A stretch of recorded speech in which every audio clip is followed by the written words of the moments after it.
It's hard for a wanderer to find rest in this world.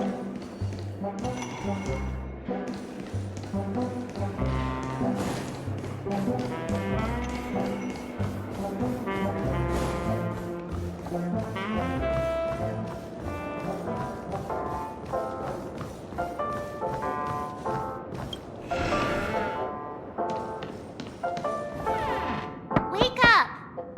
Wake up! Hey, wake up! The sun's frying your butt.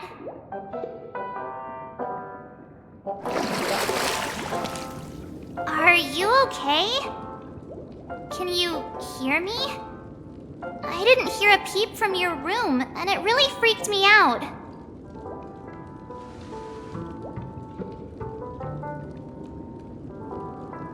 What are you talking about? Are you still half asleep or something? The Order's dream is over.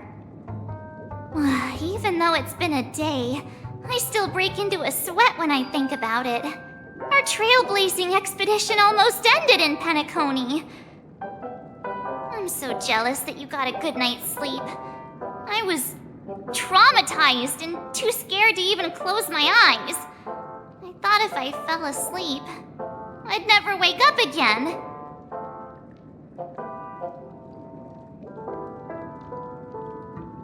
They've already left, leaving this kind-hearted girl to wake you up. You owe her big time. The Stellaron was sealed while you were sleeping. The ordinary people in Penacony have no idea what happened. They just feel like something's missing from their memories. The family's official statement was like, "The Charmony Festival was attacked by an unidentified Stellaron and came to a halt." After all, they can't just reveal the truth about the Order. Now, all the major lineages, except for the Oak family, are dealing with the aftermath. The family has invited the crew to the Radiant Feldspar as witnesses for an important meeting. Everyone's waiting for you, so hurry up and pack. We're leaving as soon as you're ready.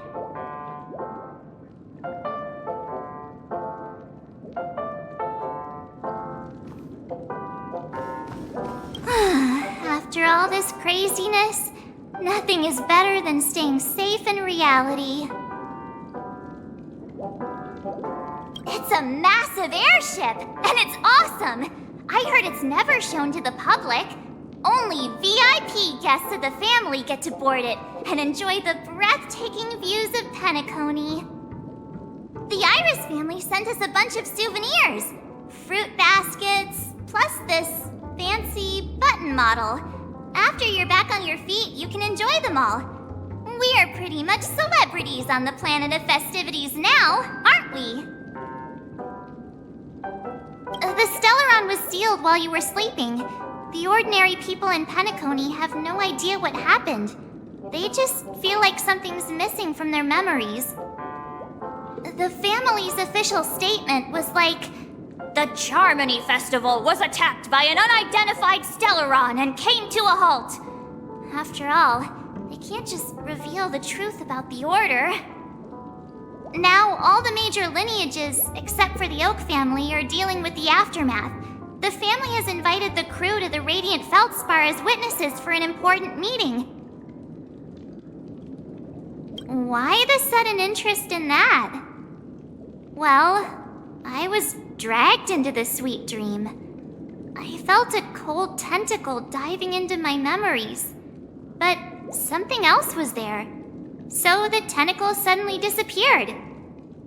And then I dreamed about stuffing my face with delicious food and going on a shopping spree.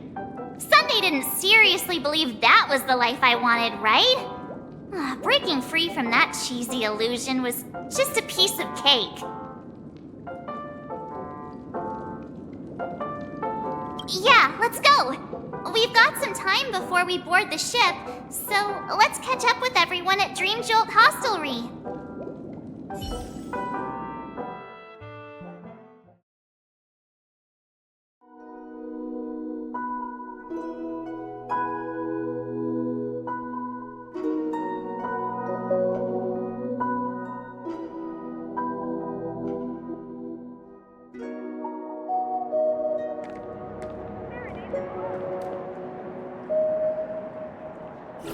How extravagant. Just like Epsilon.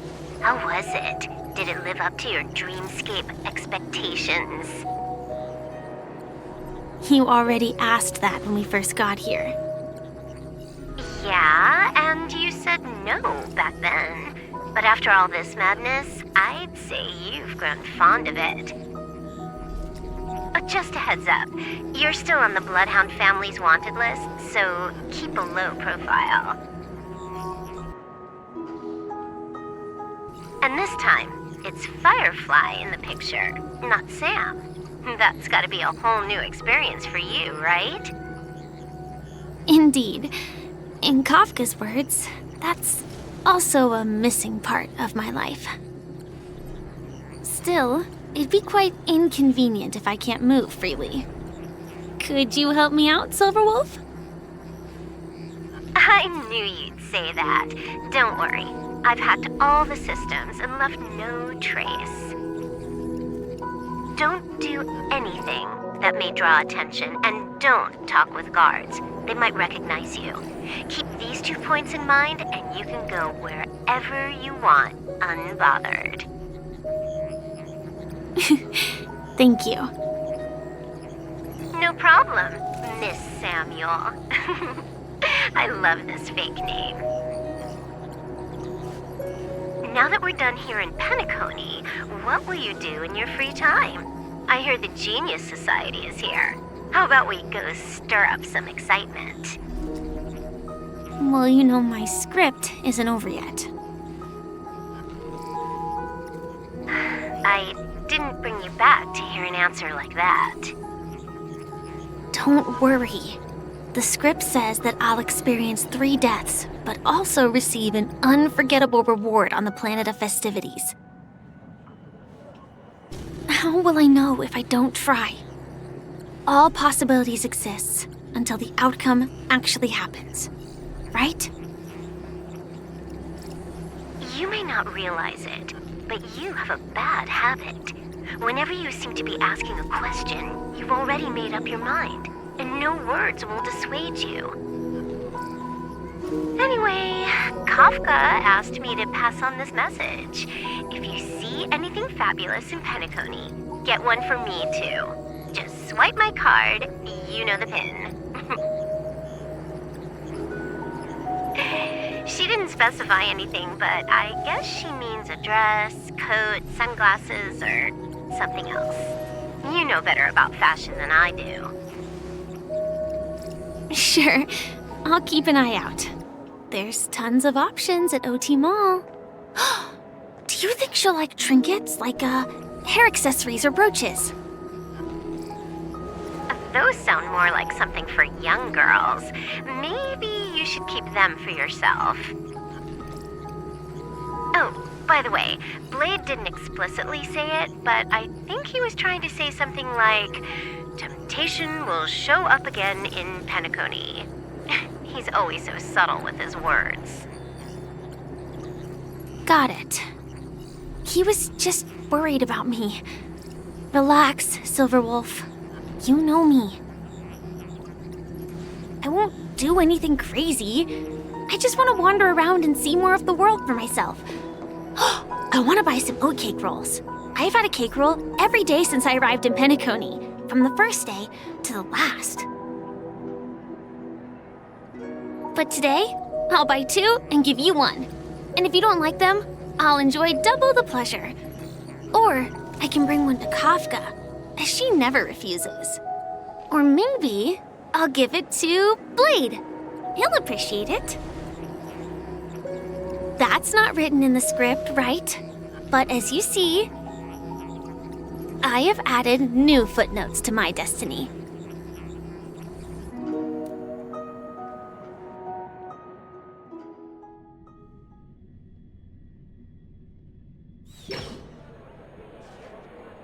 Welcome, Director Topaz.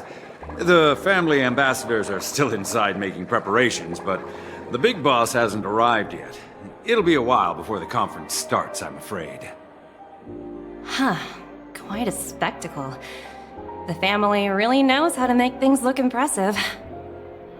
I thought they would choose a more formal and low-key location for the conference. I didn't expect them to go with a luxury airship. About this, Director. I've asked around. This airship, named the Radiant Feldspar, belongs to the Alfalfa family. This conference between the IPC and the family will have a direct impact on Penacony's future. Such an important event should have been held at well, somewhere secretive in the moment of morning dew. The atmosphere here, it doesn't feel serious enough.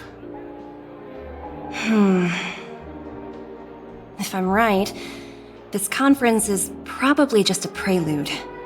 Whoever organized it wants to assess the IPC stance beforehand.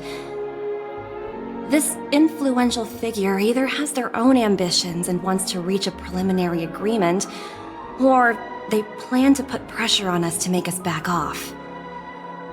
Oh, your mind is always so sharp, Director Topaz. And when the big boss arrives, please remind her to be cautious and watch out for any traps.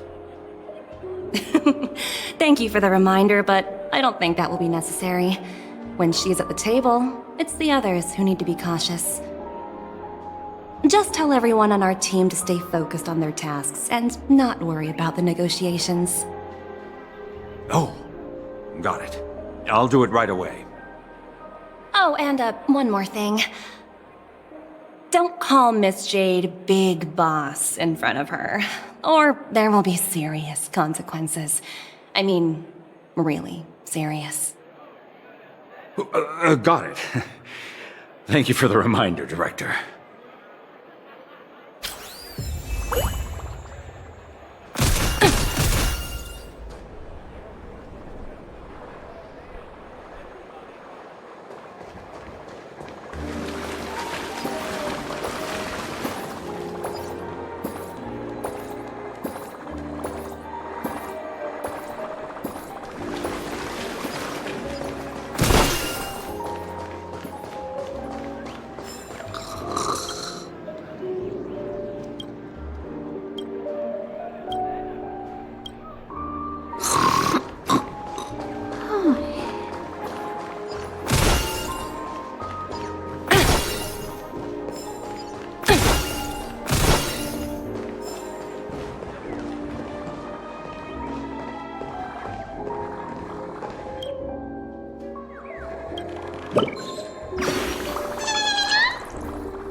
Hard work pays off.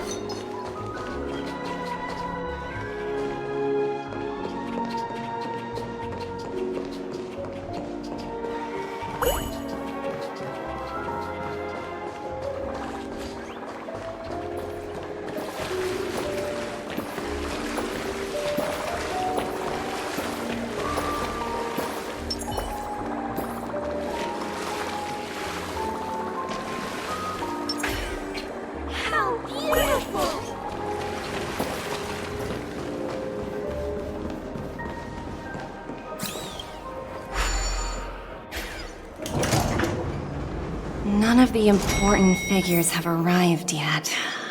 Huh. Looks like the conference won't be starting for a while. Such a bustling place. I think I'll take a little walk around.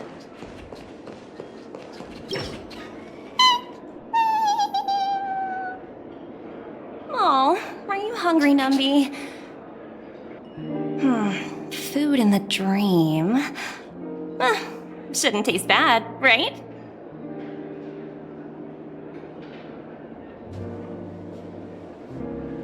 Numby, catch!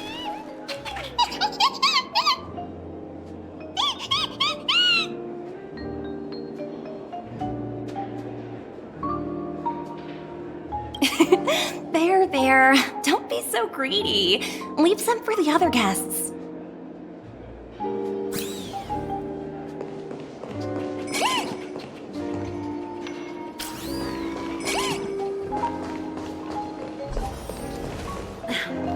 Watch yourselves in front of the IPC.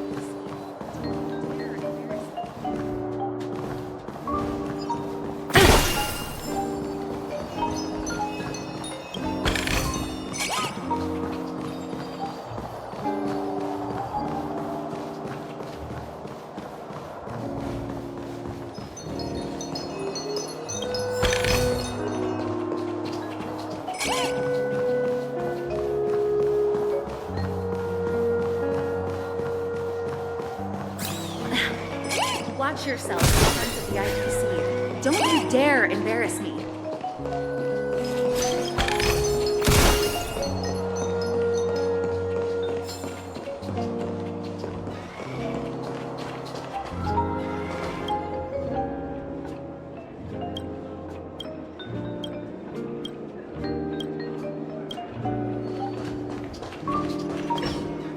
So many buttons. How many centuries would it take to press them all? Huh. Didn't expect those pooches to actually recycle them all. Huh? What are these?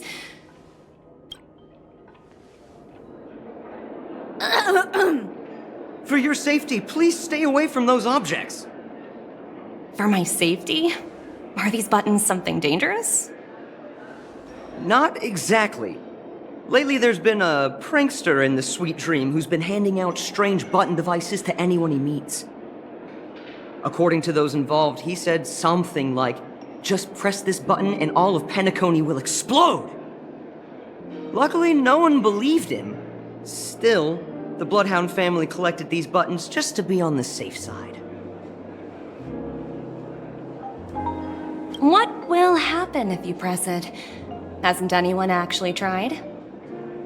Well, perhaps you don't know much about Penacony? All the guests here have one thing in common. They're terrified of death. Anyway, the family will deal with these things. Please kindly keep your distance.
Oh, free stuff.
Greetings, madame.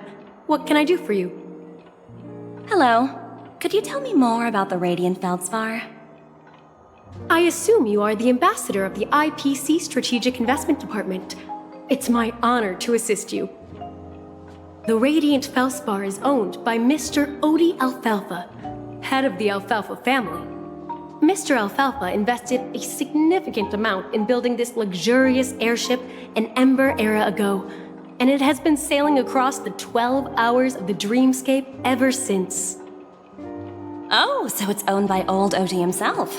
No wonder the ship is so lavishly decorated.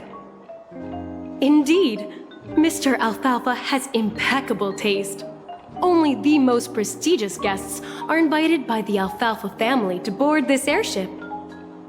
Please allow me to continue my introduction. The Radiant Feldspar had been cruising over the Sea of Dreams in Penacony for an entire Ember era.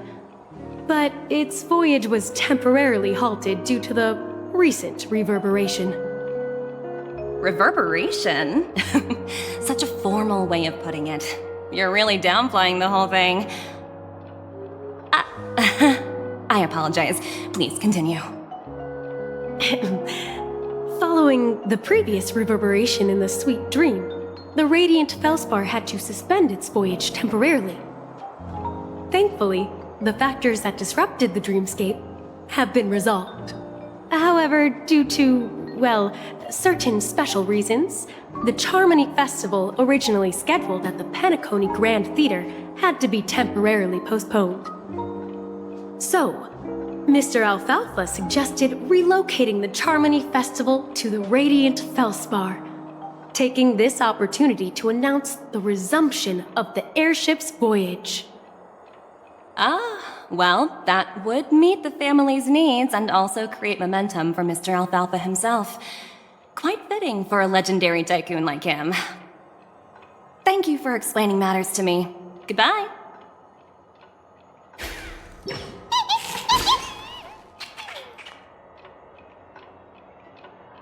Hello? The Talent Motivation Department? Again? Internal review? Will it ever end? I'm working on a major project. I don't have time to squabble with you guys. The way I handled the Urillo case was approved by senior management, and all of the project logs and calls are complete. Can't you check on them yourselves? I just don't understand. Why are you so fixated on this minor case and constantly escalating it? Seriously, what's your purpose? Sounds exhausting. Why not just hang up? In my opinion, you handled that project quite well. A little ball of ice in exchange for the Astral Express's good favor. That's not a bad deal for the department. It's been a while, little Yelena. I've been looking forward to working with you. Never imagined this day would come so soon. Is there trouble? You can tell me anything. Just like old times. Ah, it's been a while, Madam Jade. I'm honored to have the opportunity to work with you. You're still so formal, aren't you? Forget about the hierarchy and treat me as your equal. No need for unnecessary titles like Madam. I'm sorry, but it might take some time to get used to that. After all, you are a senior. Well, now that we're both members of the 10 Stonehearts, I need you to be at your best, especially since the upcoming negotiations leave no room for error. As sharp as you are, I'm sure you've figured out the true purpose of this conference, right? I believe old Oti has taken it upon himself to test our limits before the official negotiations between the IPC and Penacony. That's true, and it works in our favor. Do you know why? If we can reach some sort of agreement with old Oti beforehand, and gauge our opponent's boundaries, our future negotiations will go much more smoothly. That's the obvious benefit. Exactly. And the hidden benefit is that as the head of the Alfalfa family, his actions suggest that the 5 lineages might not be as united as the Odes of Harmony would suggest. As long as the influence of Harmony hasn't completely permeated their core, personal desires will always have their way. Thankfully, influential figures in Penacony haven't entirely suppressed their own desires. It's similar to the power struggles within the IPC. The supposed all-for-one philosophy shared by the 5 lineages. It's just a slogan now that the Dream Master has gone. After the downfall of the Oak family, old Oti's faction became the dominant force in Penacony. Even if we consider only the succession order, he's the longest serving and most senior among all the family heads. Yes, that's exactly why we need to handle the conference following an agreed-upon strategy. It's like playing a game of chess, where every move needs to be carefully thought out. Absolutely. The 3 steps of negotiation. Listen, test, and strike. That's what you taught me. Pretty clear. Although, you seem to have changed the order in the Yarilo case. That was based on my personal experience. I apologize for interrupting your conversation, but the family head is ready to meet the ambassadors from the Strategic Investment Department. Time to get to work. Let's prepare ourselves and meet that esteemed supporting actor. Remember, our goal is to create an opportunity for the IPC to enter Penacony. Aventurine has already made a small opening, and you and I, we're going to tear it wide open.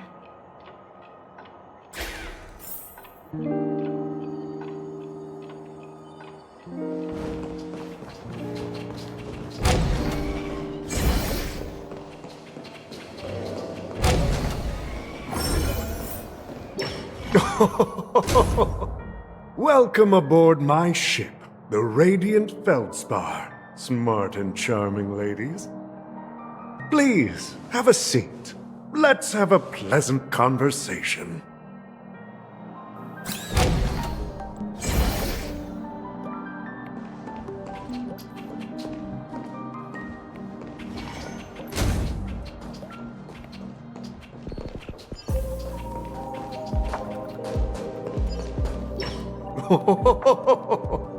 Welcome aboard, my dear ladies. Forgive me for any lack of attentiveness that might have led to a lengthy wait outside. No problem at all, Mr. Alfalfa. It's my honor to meet you in person.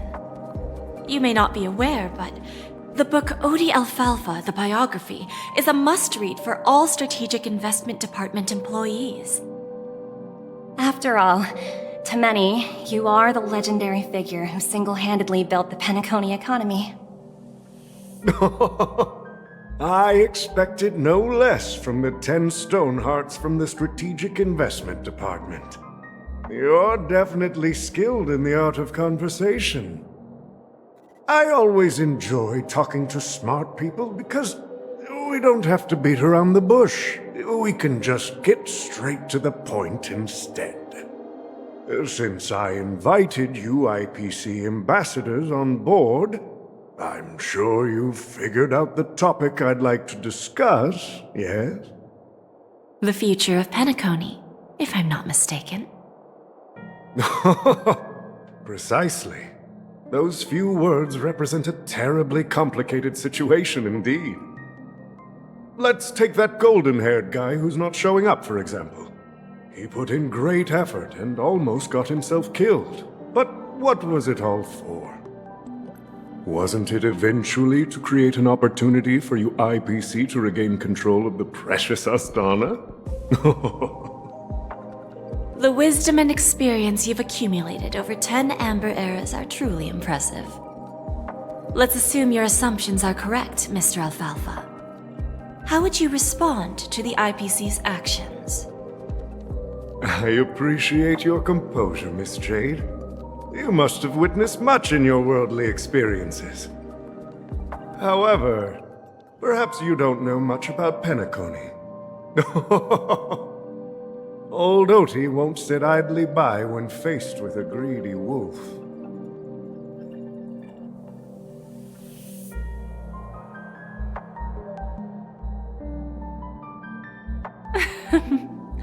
Please, go ahead. I'm all ears. Then I'll be straightforward. I requested this meeting before the official conference to dissuade the Strategic Investment Department from trying to lay a finger on Penacony. If you back off now, you can make a smooth exit and prevent the IPC from losing face during more important negotiations. One of our P-45 executives was attacked and nearly killed in the dreamscape. The IPC can't simply ignore this incident. Moreover, considering the turbulence during the Charmony Festival, Penacony's credibility has taken a hit in the public's eyes. Despite your determined attitude, the issues plaguing Penacony are real, are they not? You used the term real, Miss Topaz, but let's not forget that this is the realm of dreams. If you want to succeed here, you need ambition and unconventional thinking. Curious about how I plan to respond to the IPC? Well, I don't mind sharing. My actions will help Penacony take a significant step forward by self-listing and going public. Going public? If I'm not mistaken, you want to bypass the IPC and go public on a universal scale. Precisely. Instead of watching the IPC gnaw away at Penacony, I'd prefer to open the doors of the sweet dream to the entire universe. Starting today, anyone in the cosmos can become a shareholder of the land of the dreams. This is the path of harmony I'll choose.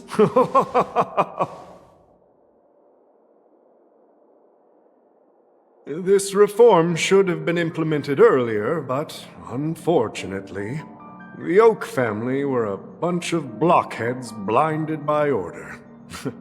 Their level of intellectual flexibility doesn't even come close to an old fellow like me. Thanks to the little reverberation earlier, the biggest obstacle between me and my reforms has been eliminated.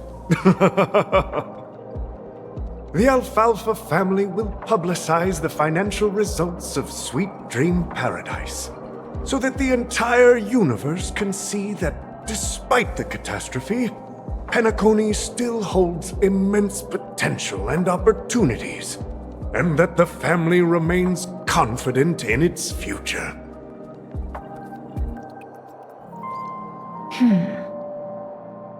Crisis and opportunity are two sides of the same coin. So, you've been waiting for the right moment for Penacony to regain the spotlight.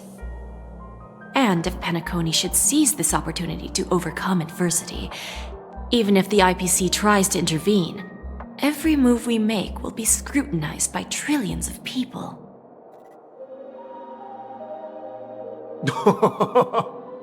Now I'm convinced that you've indeed familiarized yourself with my biography, Miss Jade.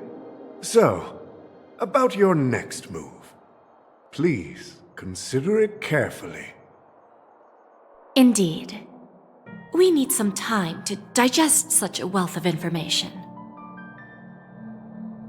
I suggest we conclude the first half of our conference, Mr. Alfalfa. Please allow Topaz and me to confer privately for a few moments, and to respond on behalf of the IPC later. Of course. Take your time, dear ladies.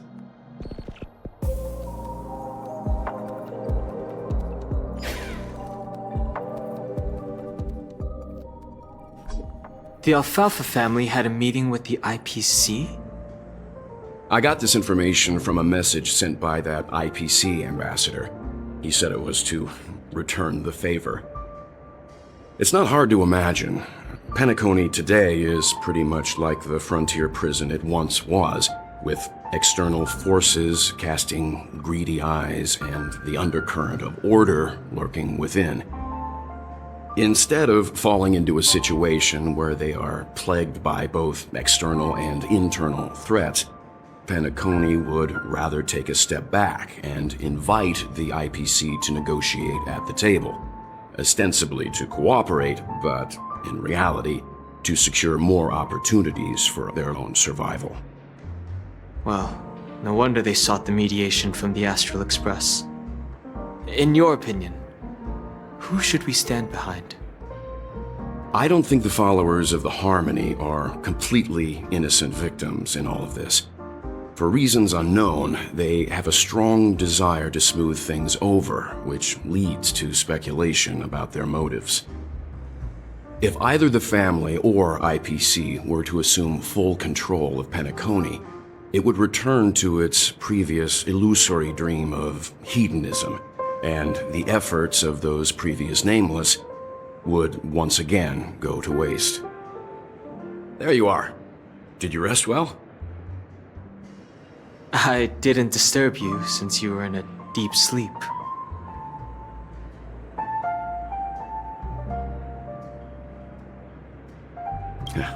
Even long dreams eventually come to an end.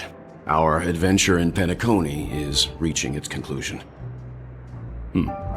After Anna's dream was shattered, the family branch from the Montour system soon arrived and swiftly took control of the situation.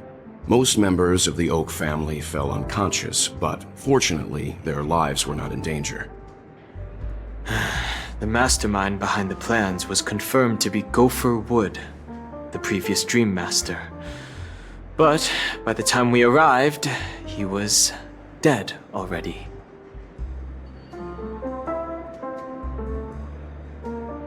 He'll face a trial. As for further details, the family would rather not disclose them. Ultimately, the public perceived the incident as an attack by evil forces targeting the Charmony Festival. They believe the family failed to safeguard the sweet dream, significantly eroding their credibility in the process. While quite different from the truth, this appears to be the outcome with the least impact. After all, you don't know who's awake and who's pretending to be asleep. Well, they'll open their eyes in the face of danger. Once the danger subsides, they'll embrace the sweet dream again. Here's a toast, with 3 glasses of Glory of the Trailblaze to all of you.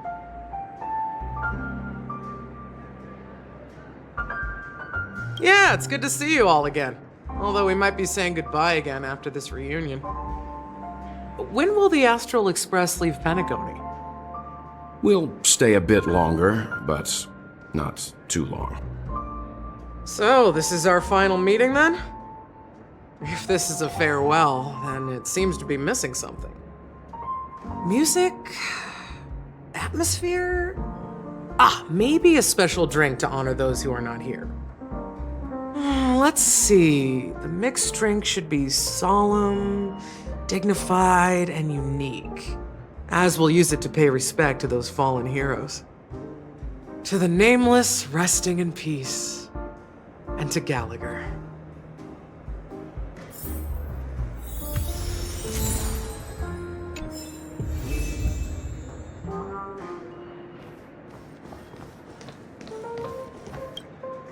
This trailblazing expedition has been thrilling and memorable. Hopefully we've all gained insights about ideals, paranoia, clarity, and dreams from the experiences we've had. One bird longs for the earth and the other longs for the sky. Even if Robin had to stop her brother with her own hands, she won't give up on him. However, facing punishment from the Harmony is inevitable. He will face a trial. As for further details, the family would rather not disclose them. Since the family took up residence in Penacony, the Order has been hiding in plain sight under the guise of the Oak family, using the Stellaron's power to strengthen their hold on the Sweet Dream, which eventually resulted in disaster. That's the claim the family makes. Whether they were truly unaware of all this is a delicate matter. Venturine's efforts finally earned the IPC a seat at the table. As a result, a more senior representative arrived in Penacony and initiated negotiations with the family. As far as the Astral Express is concerned, the IPC will make for an invaluable ally during the negotiations to prevent Penacony returning to its former ways.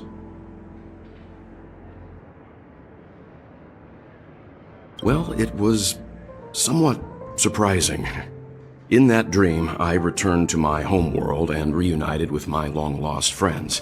And for some reason, Acheron resurfaced in my mind.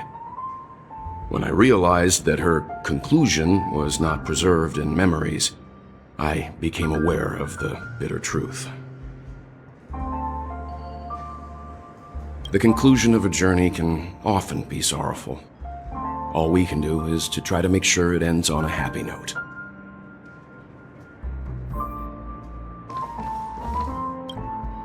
It's rare for all passengers to leave the Express together during a trailblazing expedition.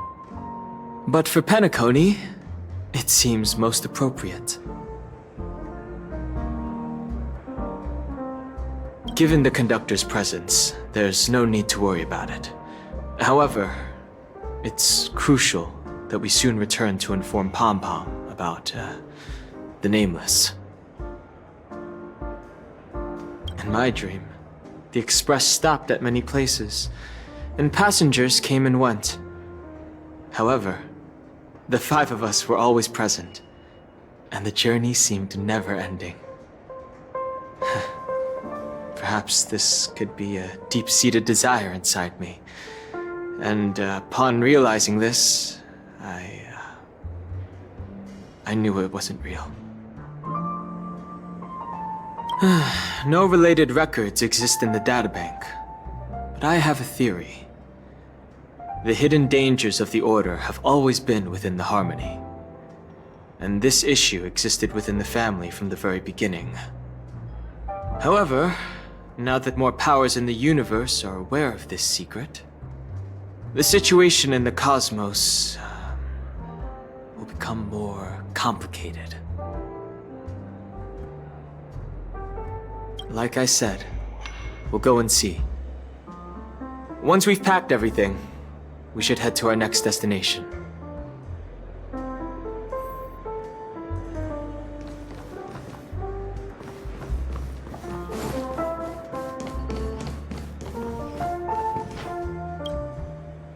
Guess what?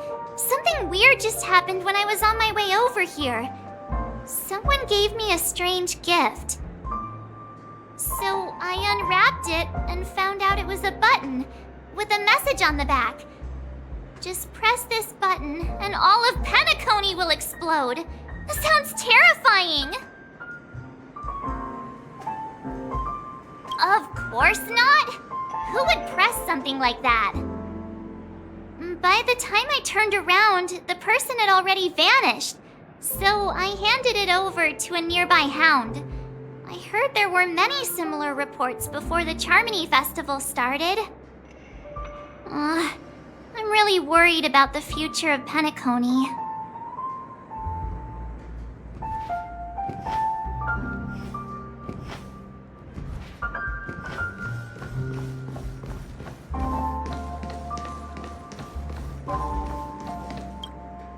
Ready to mix your drink? I'm not sure. I haven't seen him since our last meeting at the lounge. Come to think of it, he always did come and go quietly.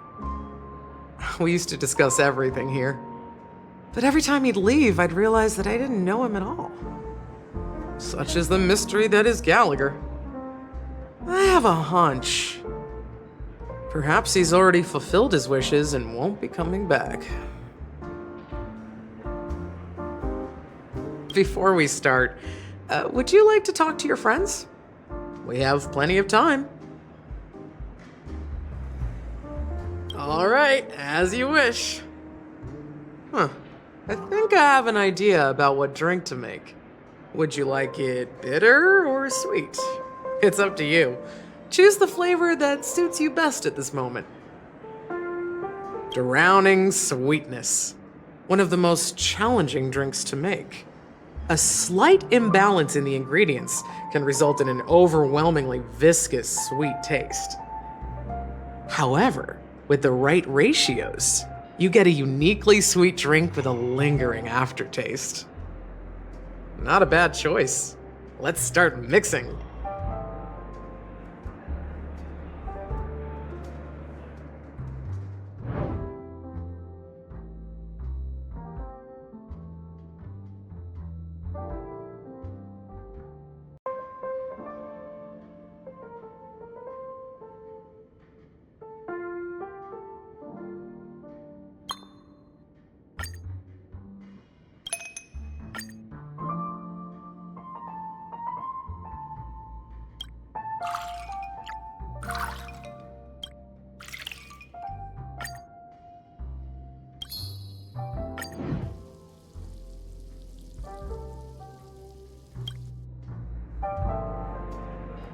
Words always fall short. If you want to bring closure to past events at this lounge, there's no better way than mixing a drink. Blend all your memories and emotions together and stir them well. Through the filter of time, what remains in the glass is something to savor. Well, it's done. Here's to the nameless resting in peace, and to my friend Gallagher. The spirit of freedom will spread far and wide among the stars, and its legacy will be more timeless than a pastoral song. We're not accepted by the outside world, so we've gathered here. And one day, our souls will return to the same place. Cheers.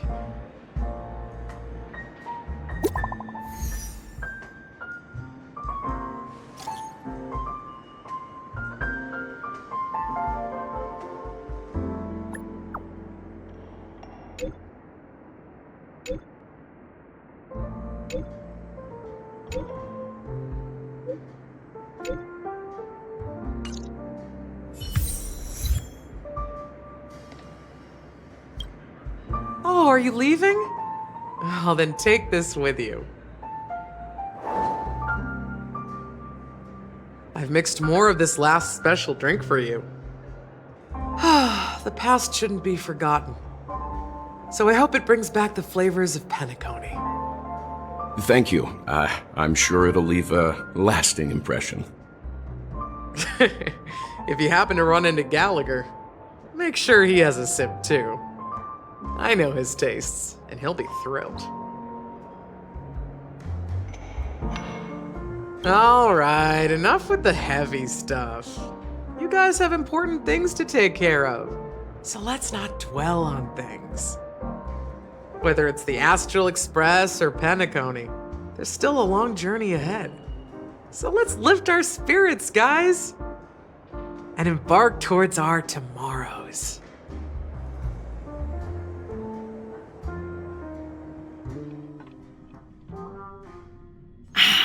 Old Odie is a tricky opponent. I didn't expect him to take the risky step of going public at such a critical moment for Penacony. Indeed. He's definitely bold. It's that kind of boldness that made him the Odie Alfalfa he is today.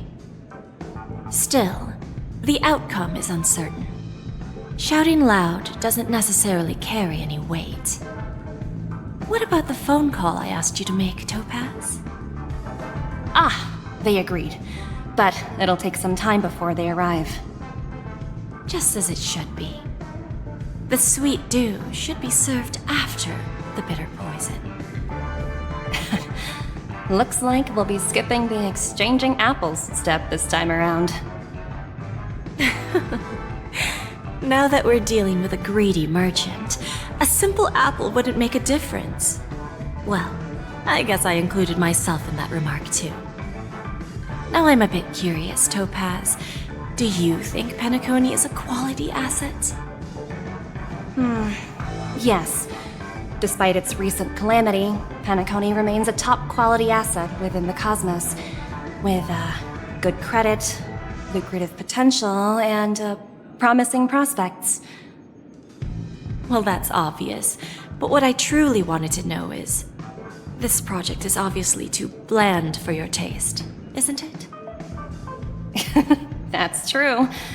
I wouldn't be here if it weren't for Aventurine. But despite that, you trust him.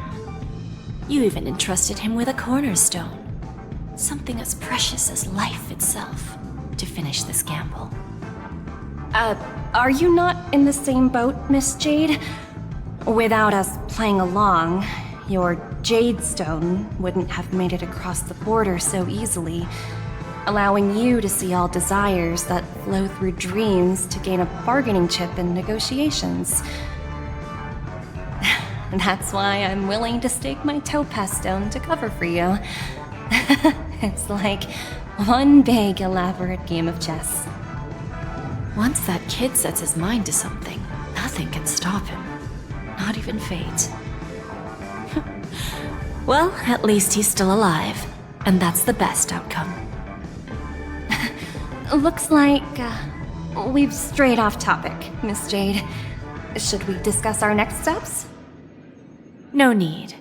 I'll go it alone. Meanwhile, you can go greet our honored guest and wait for my message. Okay. Is that Robin? Huh. She's also here on the Radiant Feldspar. Yeah. There's a good child. Do as you're told. There's a good child. Do as you're told.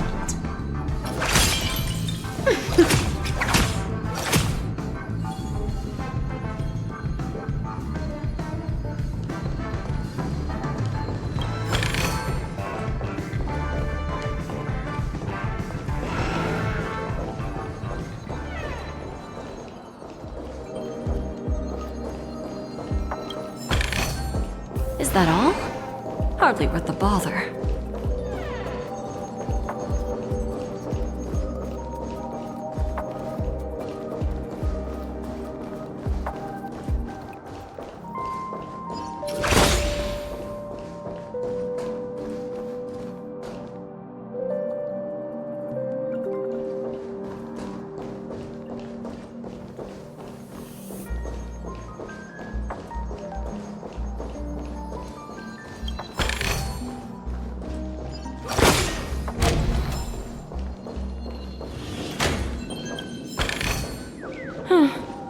Not exactly eye-catching.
Greetings, Miss Robin. I didn't expect to meet you here. Miss Jade? Greetings. The opening ceremony for the Charmony Festival has been moved to the Radiant Feldspar, so I'm here making some preparations. How about you? Have you spoken with Mr. Alfalfa? I'm actually on my way to meet him right now. Do you know him well, Miss Robin? Unfortunately, I've never met him. I've only heard a few comments from the former head of the Oak family. Mr. Alfalfa is respectable when it comes to business, but in other respects, I can't say the same. Where do you think the future of the planet of festivities is headed? I believe the sweet dream will see its rebirth, just like the Radiant Feldspar resumed its voyage. The Harmony needs a new direction. Only by bidding farewell to the past can we actually sail into the future. There are no permanent allies or everlasting enemies. So let's both take what we need from this deal. Naturally.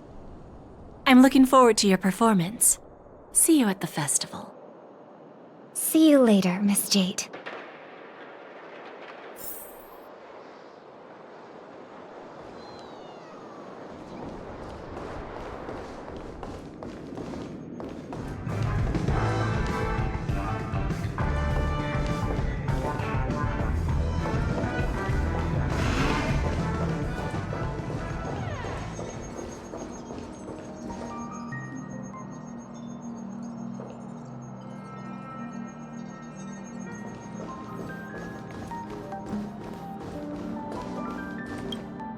Thank you for your patience, Mr. Alfalfa.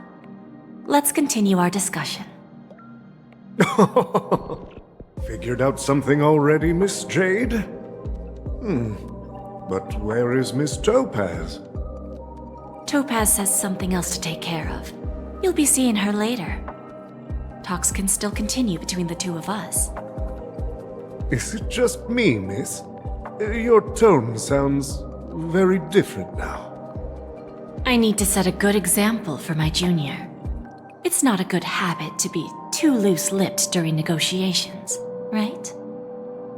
Now we can speak frankly and openly. Do you believe what I said, Odie? You're not the only merchant who has seen the changes in the cosmic market over the past 10 Amber Eras. Interesting. Now that's interesting. Good. It's good to be straightforward. Openness and transparency are my things. So, tell me, what's your next move? Unfortunately, I'd like to speak the harsh truth before laying out my plan. Let's cut to the chase. First, your plan won't work. Penacony has no way of sidestepping the IPC and going public. Second, you can't stop the IPC from entering Penacony. We've got all the time and connections in the world to find a way in. We'll keep tearing down and rebuilding this place until the Asdana system gets used to the IPC's ways again. Now, I'm repeating your words exactly. If you don't want to be a laughingstock and have everyone gunning for you at the official conference, you'd better drop your little pie-in-the-sky plan. Oh, interesting. Indeed. You surely have a way with words. Now, I'm curious to know what you have up your sleeve. Mr. Alfalfa, let's not forget that the IPC controls the biggest interstellar publicity platform. More than half the news networks in the universe take their orders from us. The moment news spreads about Penacony going public, trillions of customers will immediately receive a message like this. The family's protection for Penacony has expired. Any mishaps in the dreamscape could result in permanent brain death. Care to guess how many ways we have to turn Alfalfa credits into worthless junk within a measly 24 system hours? With the entire cosmos keeping a close eye on Penacony, I assure you, it won't be too hard. You really think you can pull that off? Even from Pier Point, as distant as it may be, I'm more than capable of keeping you on a tight leash. However, if you agree to give up that half-baked plan to go public, the IPC will assure you that will never jeopardize the interests of the family heads under your leadership. After all, we also need allies here in Asdana. The IPC can assist Penacony with financing, starting by acquiring 30% equity shares.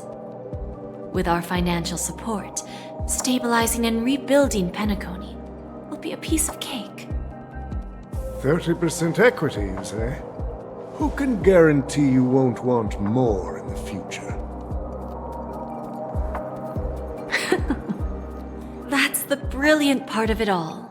The answer is simple. No one. There are no guarantees.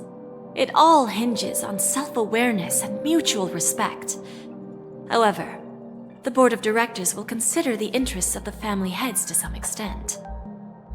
You're a smart merchant, old Odie. Isn't the whole purpose of this elaborate game to showcase your business acumen and seek more benefits for the family? It benefits us if we both take a step back. And if that's not enough for you, I'm pretty sure that another goal of making Penacony go public is to expand the influence of the Planet of Festivities and attract more customers. I understand your concern, and I have a solution for that, too. Fine. Now I see your sincerity. As the head of the Alfalfa family, I don't think I have any reason to refuse your offer. However, as their chosen one, I still need one final answer. Go ahead. I'm listening.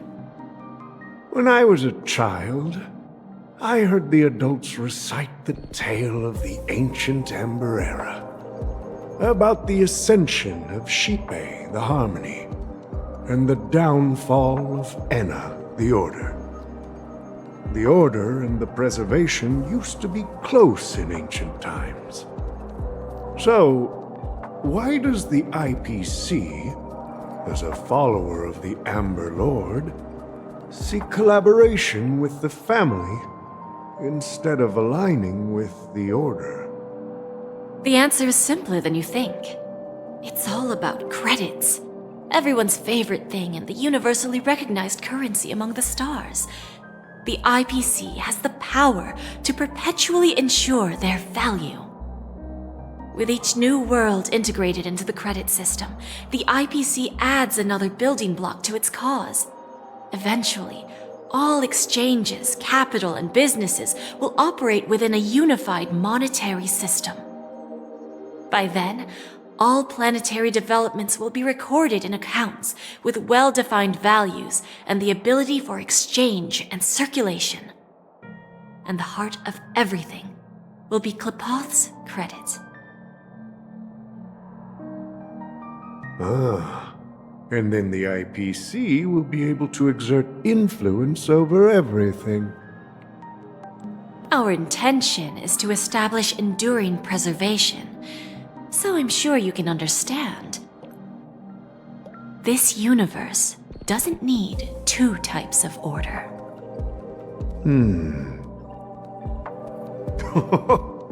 Well said. Now you've convinced me. All right.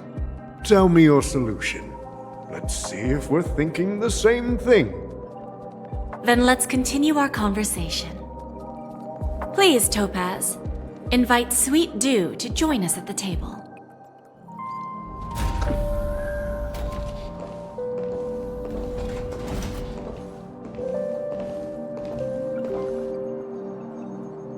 Thank you for your presence, Miss Himeko. Please allow me to introduce her to you, Mr. Alfalfa. This is Miss Himeko from the Astral Express, one of the future shareholders of Penacony. I've heard so much about you, Mr. Alfalfa. It's an honor to meet you as representative of the Astral Express. This stunning lady is the navigator of the Astral Express? It's a pleasure to meet you. I believe everyone here is familiar with the general contents of the proposal. After this round of financing, the IPC is expected to hold 30% of Penacony's shares. Then, the IPC will transfer 5% of that stake to the Astral Express and recommend Miss Himeko as an independent director to honor the sacrifices and contributions made by the former Nameless to the land of the dreams. While this decision isn't finalized yet, we are honored that everyone here recognizes the way of the Trailblaze. While the Nameless didn't embark on their journeys for fame or fortune, if this is the wish of both the family and the IPC, I will represent the Astral Express and fulfill my duty as a member of the board of directors. The entire crew has agreed to assist in the reconstruction of Penacony. Beyond that, in our future travels, we are committed to bringing the beautiful dreams of the planet of festivities to more worlds. Of course, all cooperation is based on one premise. The path of harmony in Penacony must not be distorted again, and such a tragedy must never recur.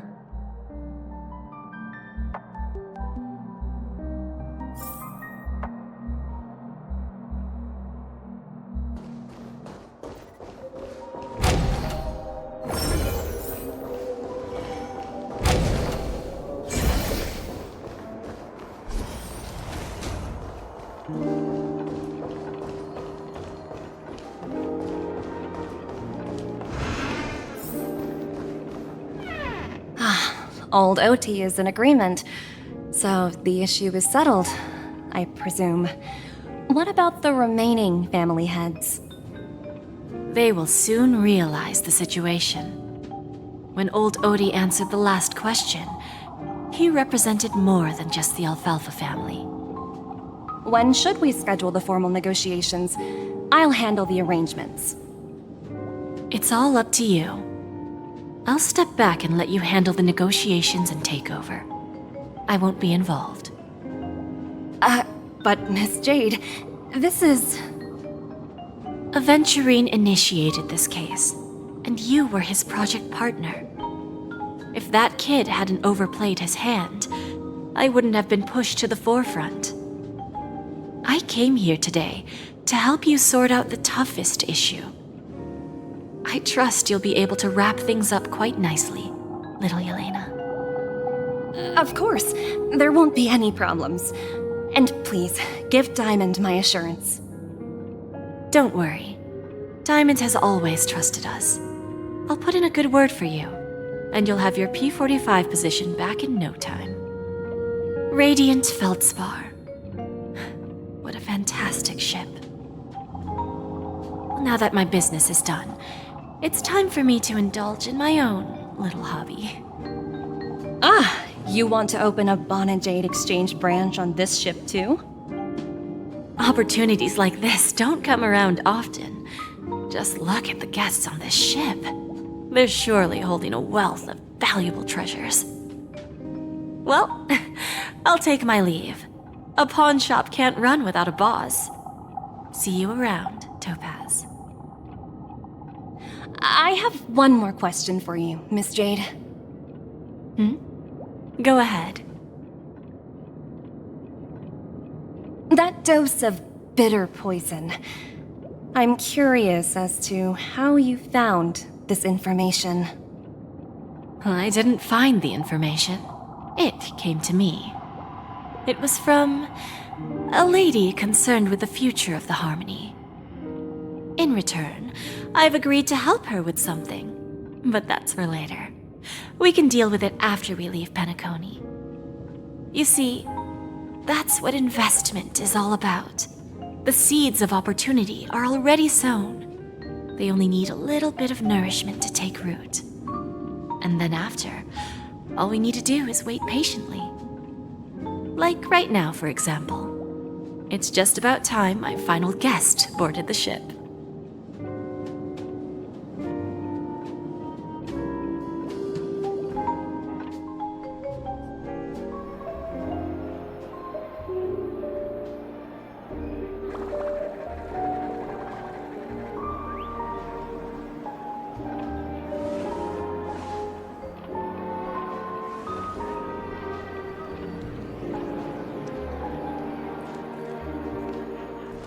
Sneaking in was way easier than I thought. The family's security is as lax as ever.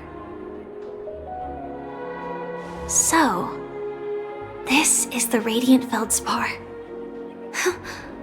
So luxurious. A pawn shop that grants wishes. Is there really a place like that on the ship? I'll find out for myself if the rumors are true or not.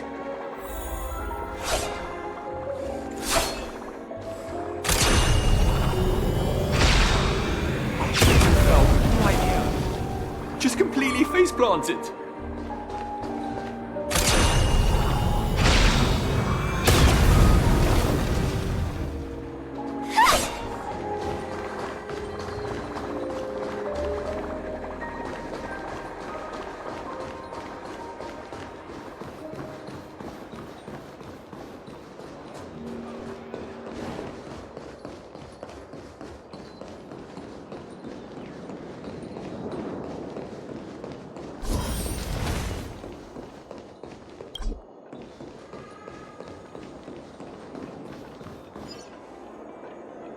Is that him? Huh. Vanished in the blink of an eye. So the Astral Express is here too.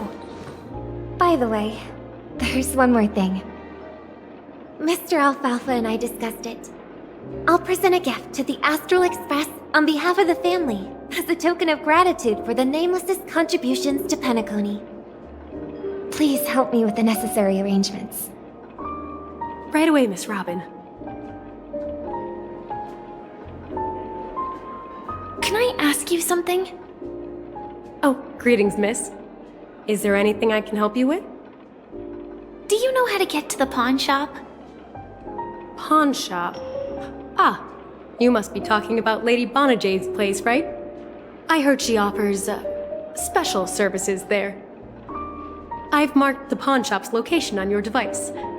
Please feel free to check it out. Lady Bonajade. I think I've heard that name somewhere before. Was it from Silverwolf? Come to think of it, she disappeared after mentioning that she was going to meet with the Genius Society. I wonder how things turned out for her.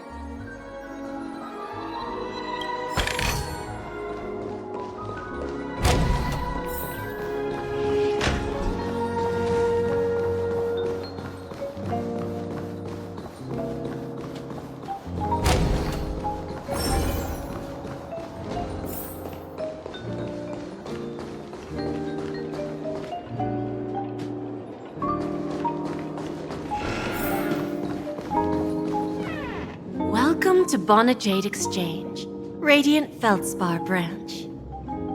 How should I address you, dear lady? Just call me Samuel.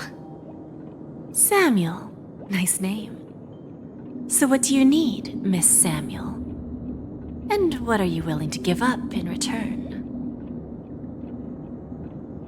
I want to keep on living. And for that, I'm willing to give up everything I have. Everything you have? That's right. Everything. Miss Samuel, I think you'd best turn around. It seems you're not quite familiar with the term pawn. What do you mean? I mean it literally. I sense your burning desire to live, but unfortunately, you don't have anything of equal value to offer. Okay. A pawn shop that grants wishes. I see. It's just a marketing gimmick. Well, that's quite a harsh accusation. I understand you may not fully comprehend what I mean, but don't worry. I'll help you understand. Go and talk to these people. They're all customers of my pawn shop. See for yourself if their wishes have come true. Once you've done that, come back to me. I'll help you understand the true meaning of pawn and make you realize what you're missing. That Lady Bonajade feels more like a money lender rather than the owner of a pawn shop. Well, Which one should I pop? 1, 2, 3, 4, 5. Dan Heng and Void Ranger Jive. Don't change the words. no, it's not the best time to do that.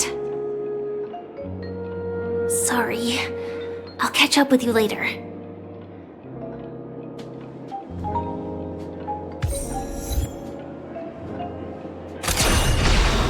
No, it's not the best time to do that.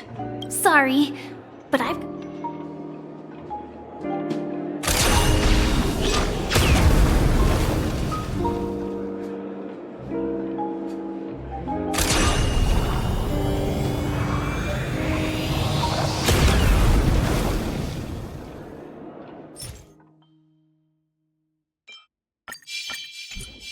No, it's not the best time to do that.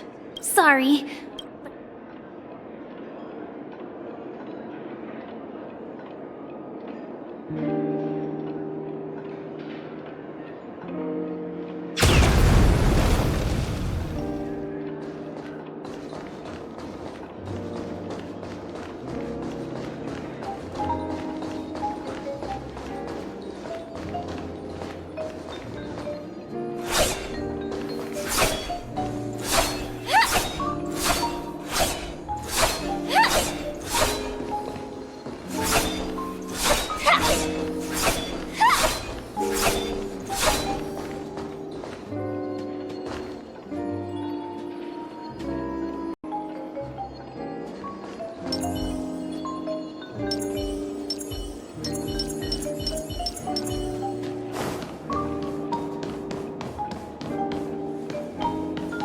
What services do you require?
The Charmony Festival has really been postponed. No danger detected.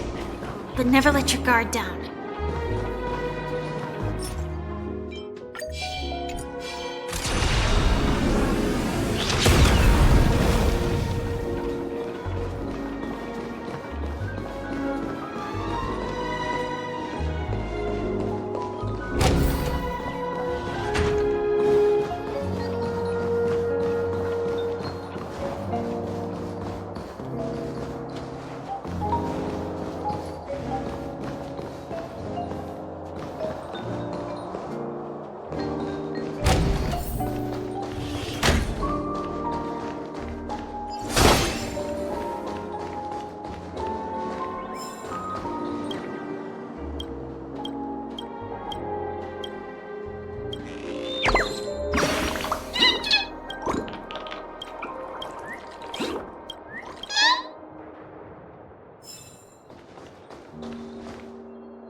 ample supplies.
This will keep us well stocked.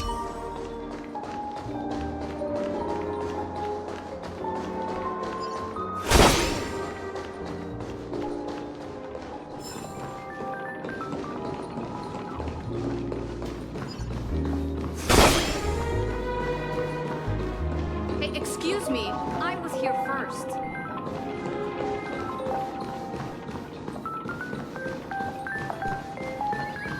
I want to play some more!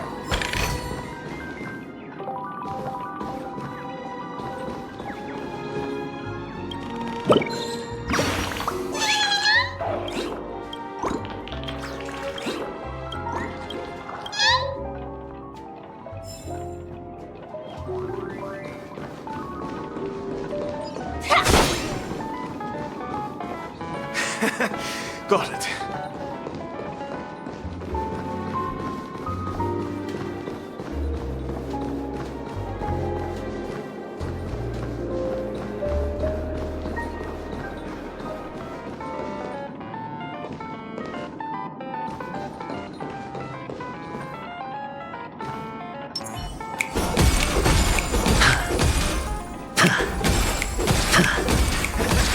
Got it. You stupid little girl. Coming back to lose more money, huh? Enough talk. Let's get started. This will be our final game.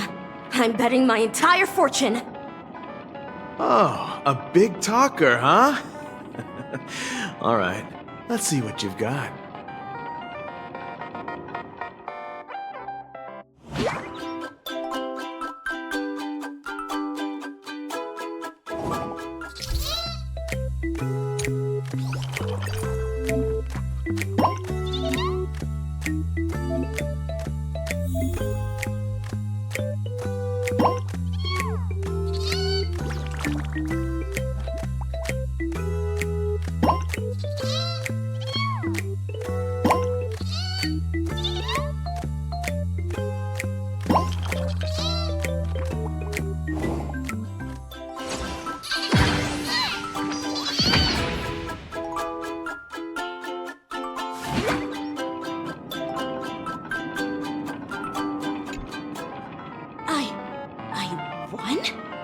I actually won! This can't be! You lost to me 10 times in a row. How could I possibly lose to you at such a crucial moment? It's true! Lady Bonnet Jade has truly blessed me! Finally, my luck has turned for the better! Great new era for Stacy! The Master Gambler has arrived!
prepared a gift for you, Dorothy. Check this out. Whoa! What a beautiful necklace! Is it made of cymophane? It's stunning. How did you know I love jewelry made of cymophane?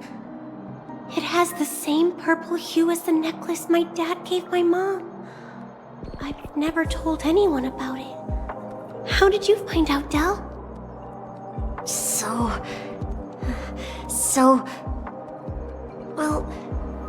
Will you go out with me? I will. Really? I mean, really? I never said yes before because I thought you had no idea what I liked. But this gift made me realize you were actually paying attention all along, trying to learn everything about me. So yes, I will. Wonderful. My wish has actually come true. So, shall we go, Dorothy? Let's go outside and enjoy the stunning views of the 12 hours. Yeah, let's go.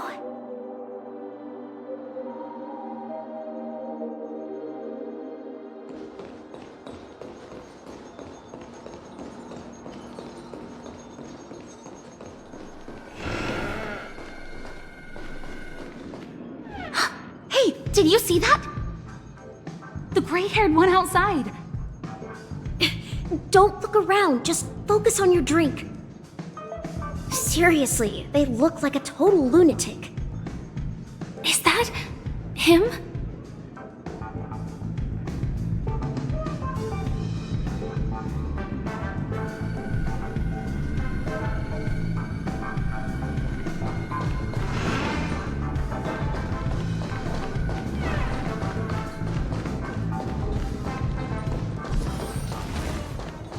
Chirp, chirp. Origami bird.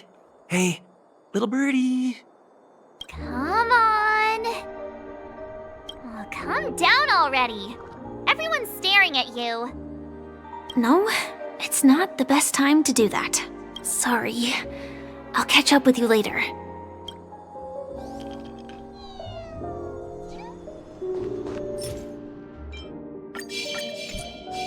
No, it's not. Sorry.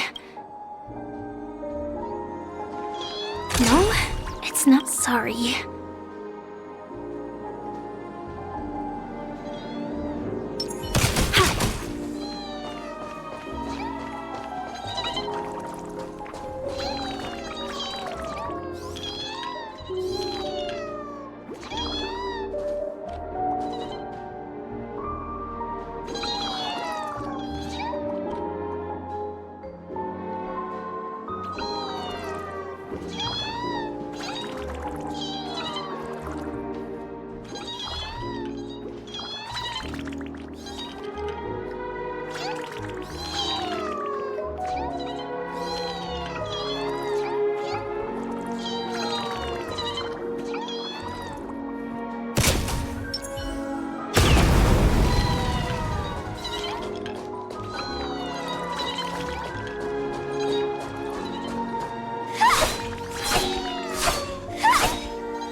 forth, the gleaming. Yeah, you heard right. I've got him.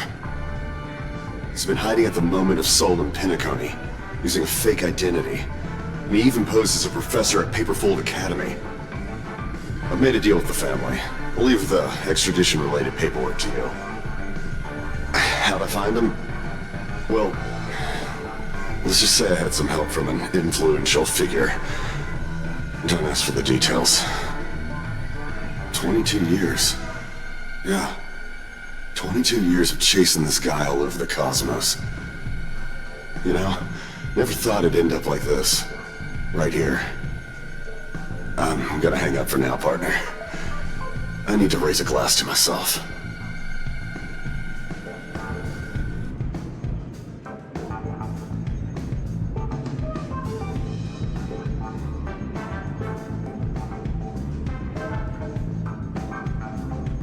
All of their wishes actually did come true. But I just don't understand. How did she do it? And what does pawn really mean? I should go back and ask.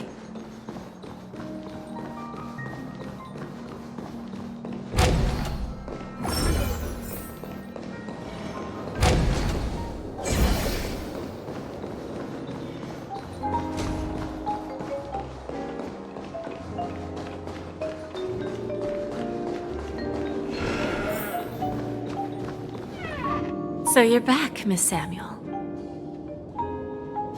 Yeah. I found those people. And it seems their wishes did come true after visiting the Bonajade Exchange.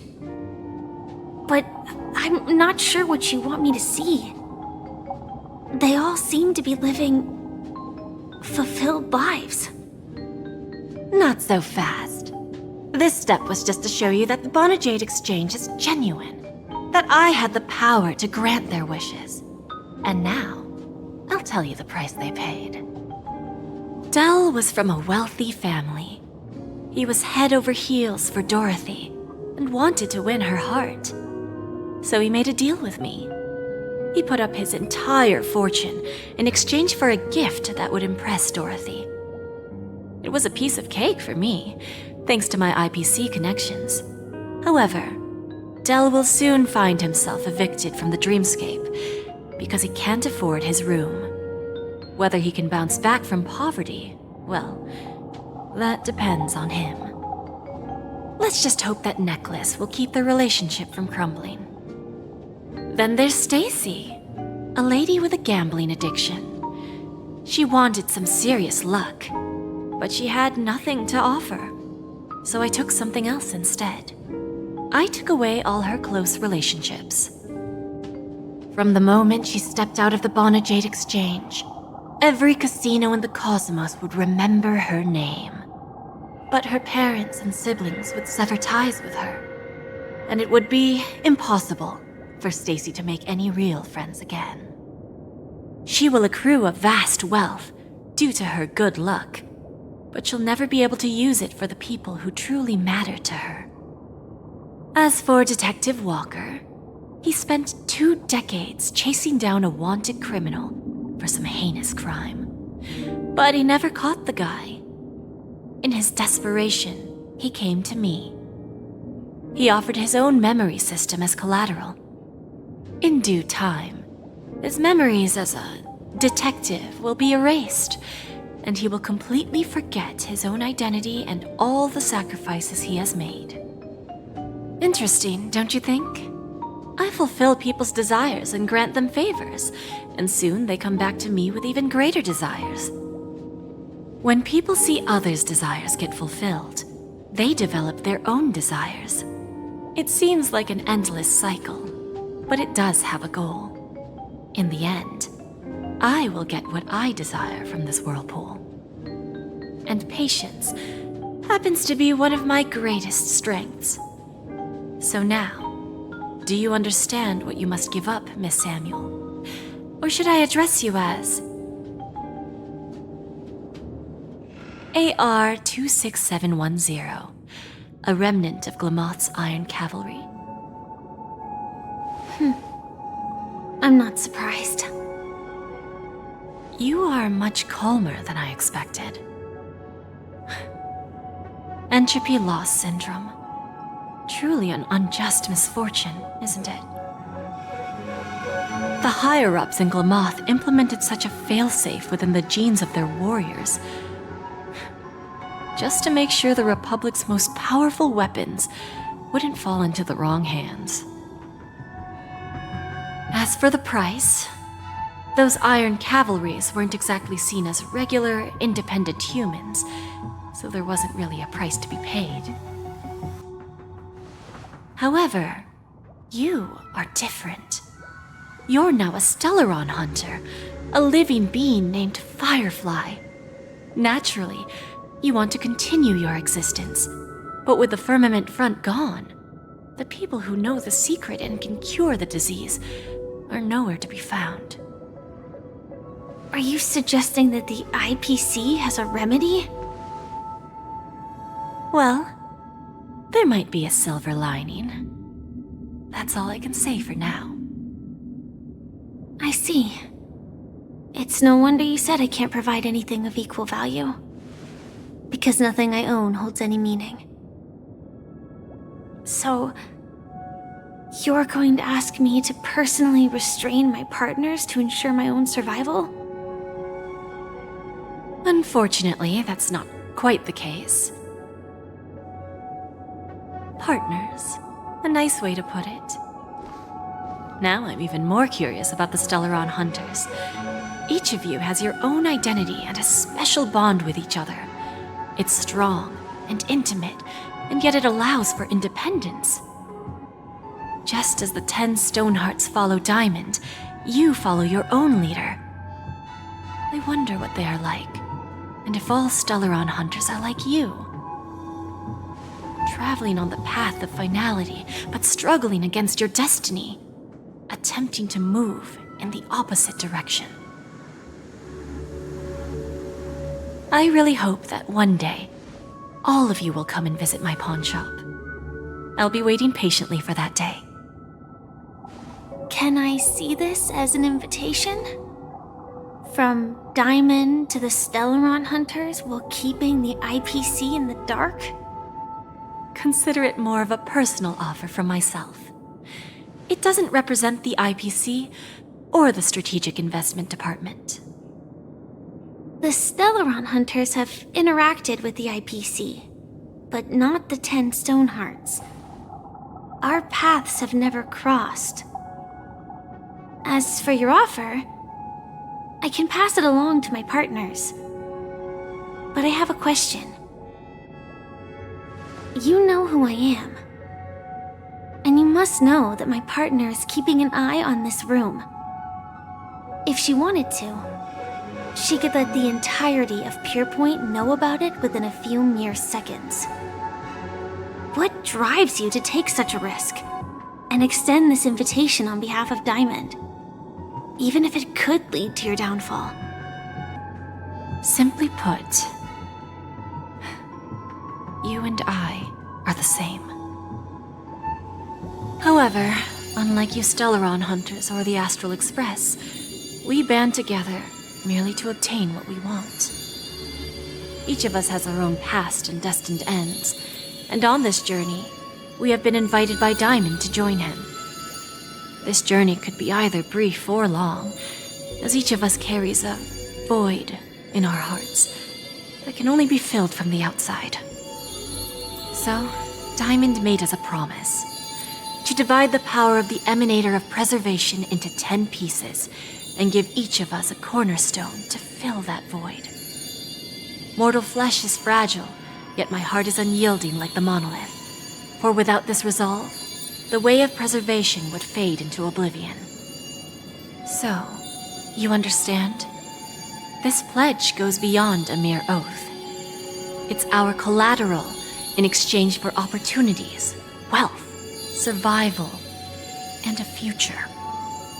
And whatever we gain from it will fortify the Stonehearts in return, allowing us to achieve the great cause of the preservation when the war among the eons eventually comes.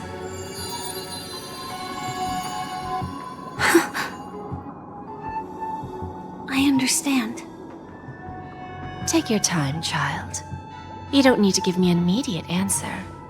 Like I said, patience is one of my greatest strengths. If fate turns that page, our paths will cross again. It's a shame, though, that this pawn shop can't give me what I desire. My last attempt in Penacony. Well, it ends with hope.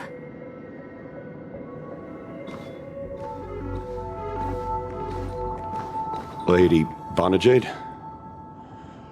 I've come to deliver the collaterals promised.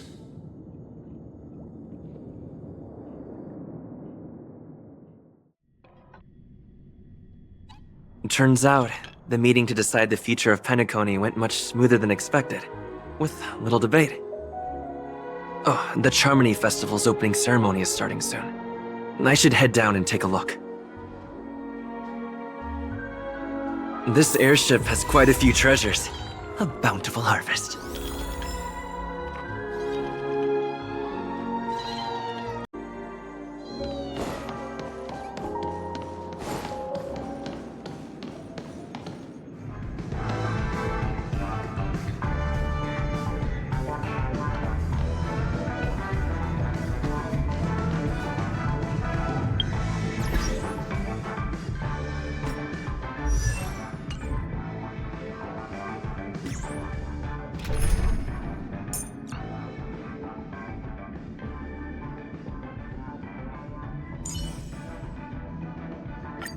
Keep to yourself, gambler, and spare me the false display of concern.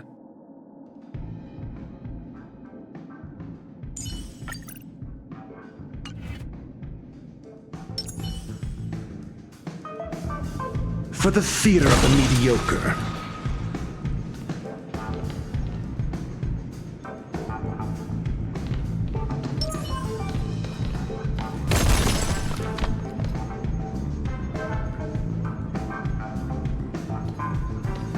Glory, above all.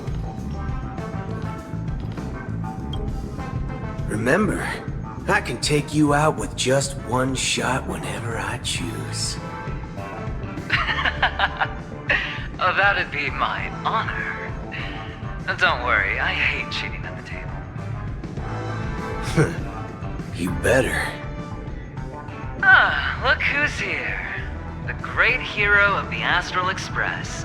The most dazzling trailblazer in all of Penacony. Oh, you're here too. Long time no see, friend.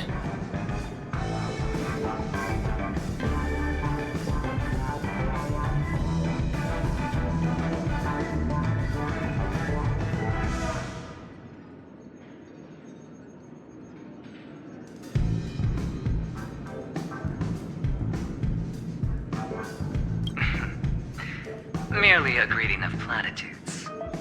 As long as you and I have an understanding. Let's set aside those under-the-table dealings for now, partner. Don't want to spoil the festive mood of the Charmony Festival.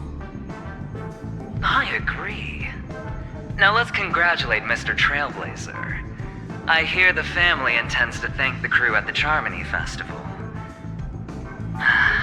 It's a real pity I can't personally be there to witness this.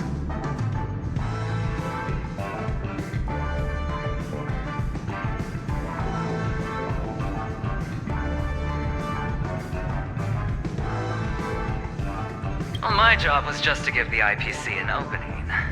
Other things aside, I think I did a pretty good job at achieving this.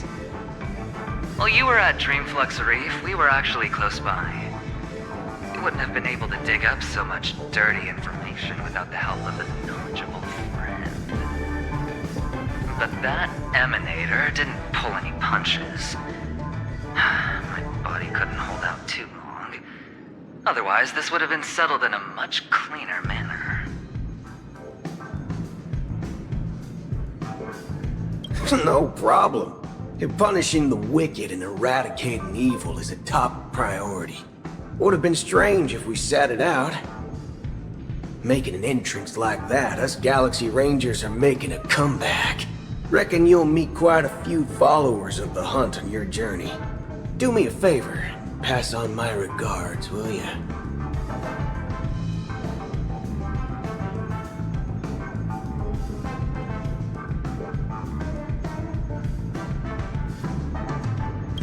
Forget it. I'm not one to beat around the bush. I've got a score to settle with a high-ranking executive fella named Oswaldo Schneider. And this flamboyant fella here can help me find him. The feud between the Marketing Development Department and the Strategic Investment Department is well known across the cosmos. But what I didn't expect was the involvement of the Galaxy Rangers in this feud. Looks like things are about to get spicy. Thank you. And I also hope you enjoy yourself, great hero of Penacony. I'll pass. But I do hope you guys have fun. If you don't mind, let's play a few rounds next time.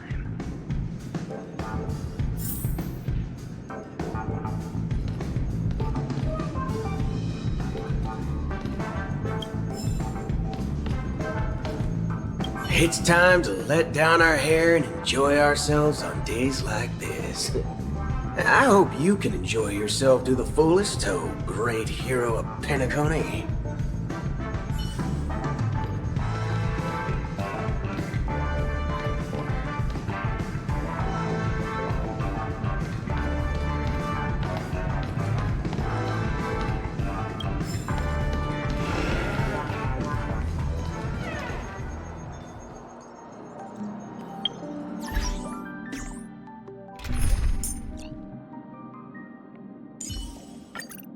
Wow, look.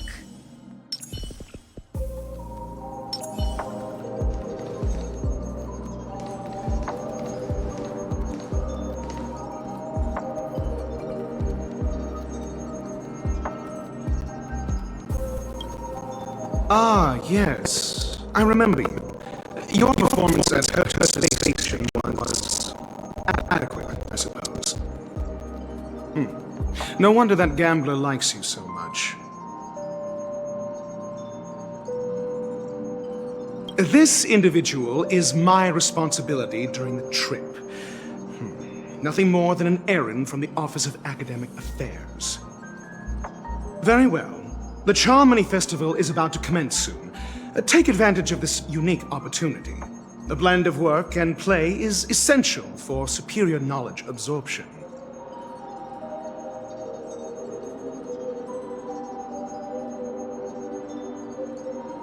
The executives of the IPC and the Guild say that we are strategic partners. Yet, from my perspective, I am invariably the teacher, and he, along with you and every other individual, is the student. From this perspective, Aventurine isn't what you'd call an ideal student. Yet, he's also not utterly obtuse. Alas, the void within him can never be filled by talent and knowledge. Let's hope he doesn't turn into a philosophical zombie.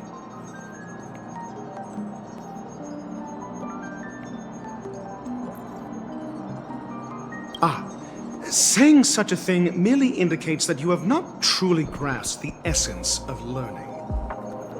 The principle of balancing work and relaxation is scientifically grounded, with the relevant proof process detailed on page 21 of the 31,467th issue of the academic journal Star Caesar. Acquiring knowledge aims to enhance living. Don't invert priorities like those dolts at the Guild.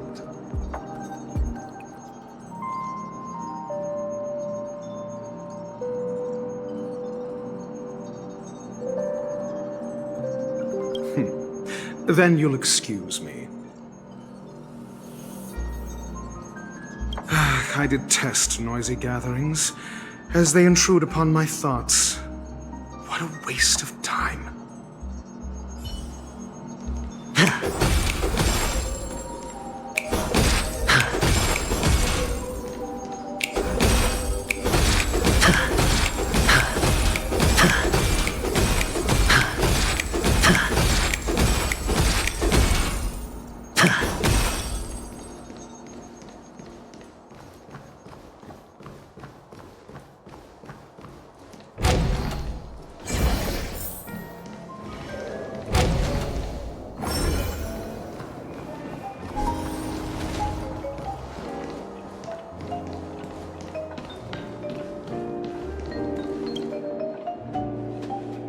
Well, if it isn't my old friend.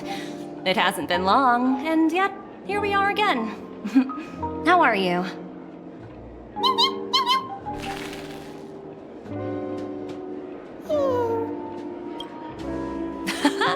That's what I thought. I heard you guys pulled off a big stunt, cutting down the Oak family in one fell swoop. Such a pity I couldn't be there, or else I would have lent a helping hand. Look how bustling this ship is. Not bad. Someday when I'm less tied up, I plan to host a grand party on my eco-ship, and you'll all be on the guest list.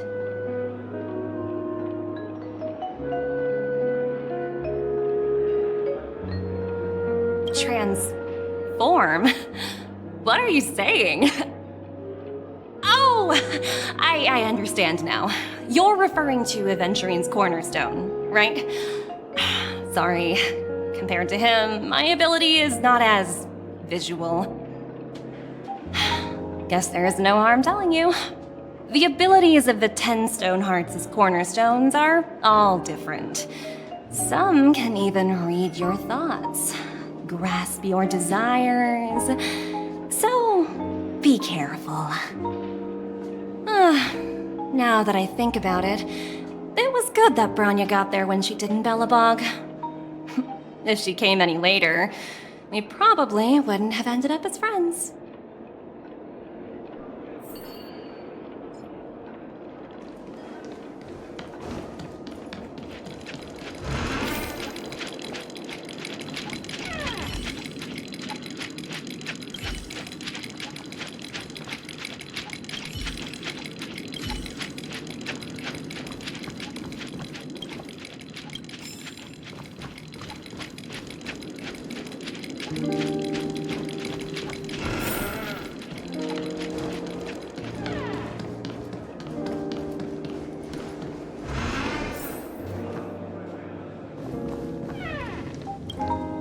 Hey there, lively guy. Welcome to the Bona Jade Exchange. What should I call you?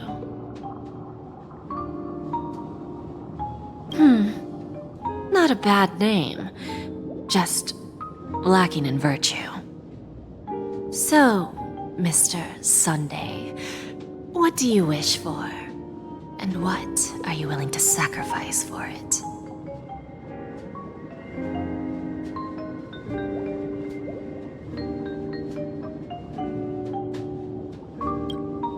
Oh, this is your wish.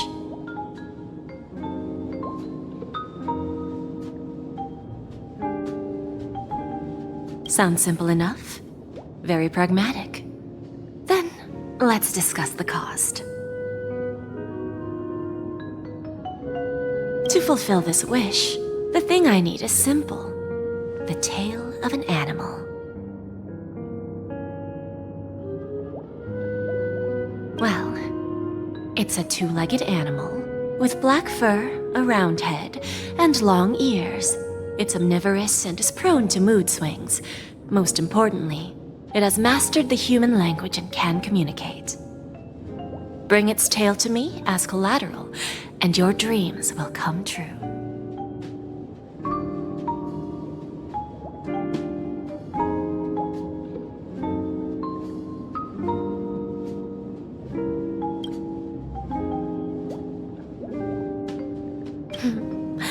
May fate bring us together again, Mr. Trailblazer.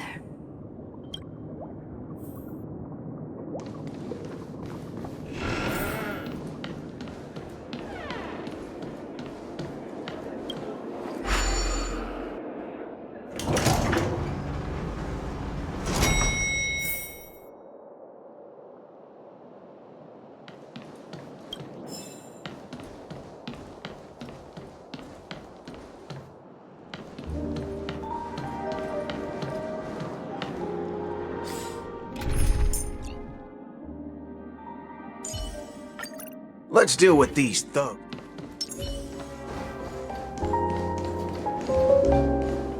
What?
The festival hasn't started.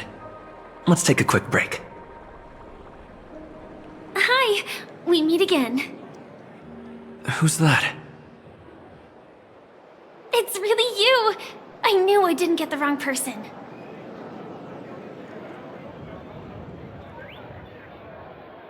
Yes, it's just I didn't get the chance to say hello. There's still some time before the Charmony Festival starts. Do you want to chat?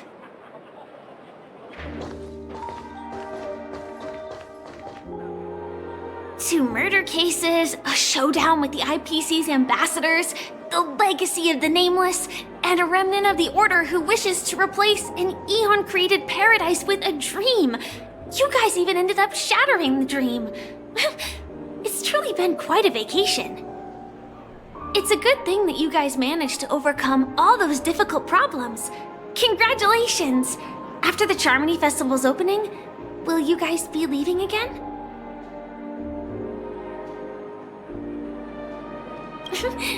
There will always be somewhere. After all, you guys are on the path of the Trailblaze. Before joining the Stellaron Hunters, Elio told me that this journey will tell me how to live on. That's all he said. As for the rest, it's up to me to find out. So, I'll pay extra attention to any leads that will let me live on. This trip to Penacony is no different. Yes, sadly I was looking in the wrong place. But I did reap some rewards. Do you know Miss Jade from the IPC's Strategic Investment Department? Bonajade Exchange belongs to her. She told me her price, but...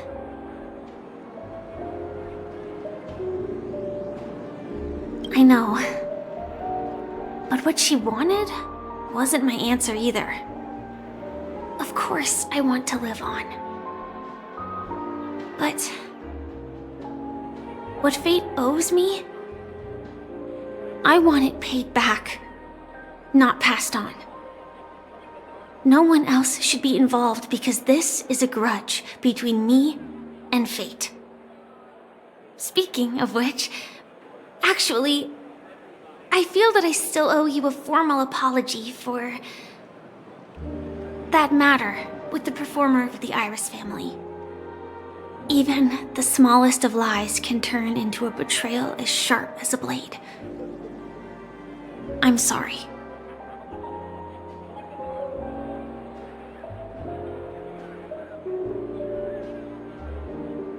It was an emergency, so I never had the chance to formally apologize to you.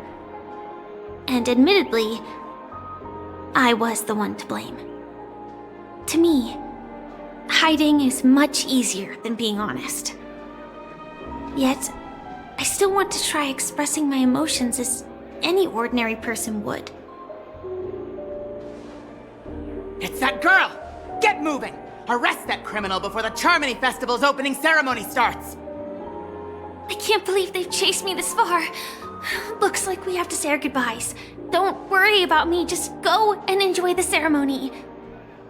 The script hasn't reached its end yet. We will meet again.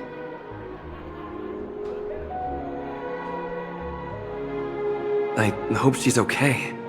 But if it's only those two hounds again, she'll probably be fine. I'll send a message later to check in on her. Let's go attend the Charmony Festival first.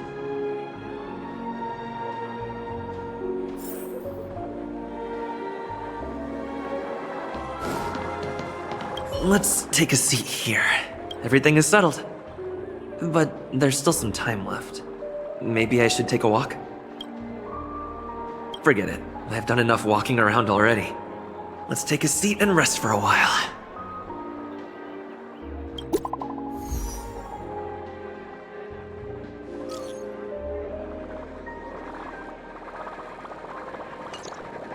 Looks like I don't have to worry about her. Let's wait for the opening ceremony to start.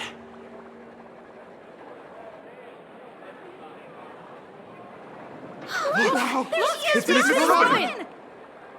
Hey, Hey, Miss Robin! Hey, Miss Hey, Robin! over here, Miss Robin! Miss Robin! Miss Robin! Miss Robin! Miss Robin! There it is, Miss Robin! Glory to the family! Glory to the family! I'm your biggest fan, Miss Robin!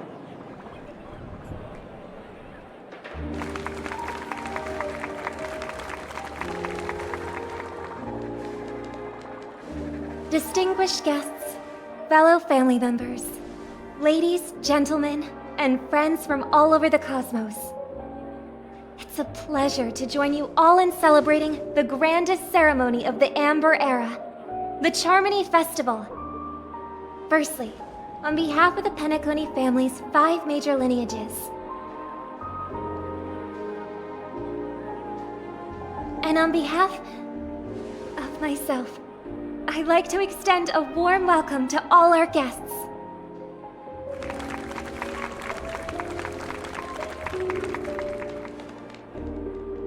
As you all may have noticed, this year's Charmony Festival is far from regular.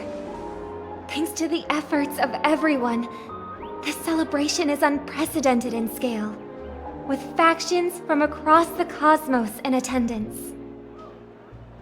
Not only that, the customary opening ceremony held at the Penacony Grand Theater has now moved to the Radiant Feldspar, the very airship you all stand upon. We invite you to express your warmest applause and deepest appreciation for Oti Alfalfa, head of the Alfalfa family, for his selfless devotion to the Harmony's cause.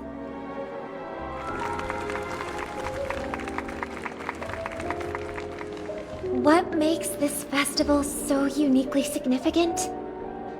As is widely known, the Radiant Feldspar had to halt its voyage due to an anomaly in the Sweet Dream, sparking widespread discussion in the 12 Hours. Thanks to the hard work of Penacony's internal and external factions, we've finally gotten the Dreamscape back on track, just in time for the Charmony Festival. And as they say, good things come in pairs. The Charmony Festival not only celebrates this achievement, but also marks the relaunch of the Radiant Feldspar. And finally, the last reason. Does everyone remember the Watchmaker? In truth, the family has poured their efforts into this festival just to commemorate this legendary luminary. The father of Penacony, Mikhail Char Legwork, one of the legendary Nameless who laid the foundations of Penacony. In the most bewildering times of the planet of festivities, it was he who descended from the sky with his companions, who taught us through trailblazing where freedom lies. It was also they who led the vanguard in the pioneering of the Dreamscape, in exchange for what is now known as the Paradise of Harmony. It can be said that Penacony's splendid success today is deeply rooted in the trailblazing ethos the Watchmaker planted within us. Only by honoring this trailblazing spirit can we fulfill our mission and spread harmony to a broader audience. Aww, that's so nice of her. She's talking about us.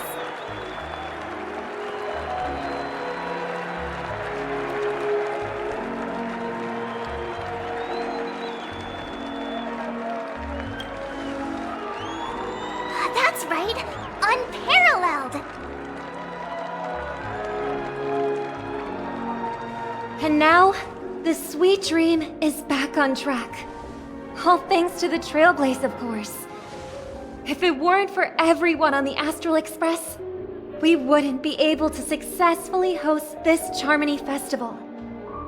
Thus, with unanimous consent from the 5 major lineages, Penacony's family, on behalf of all family members throughout the cosmos, offer a token of appreciation to the Nameless.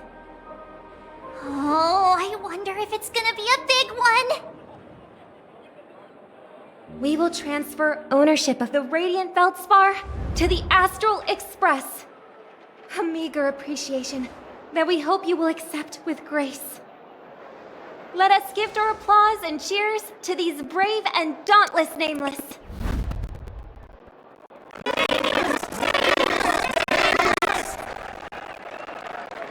And now, I propose a toast.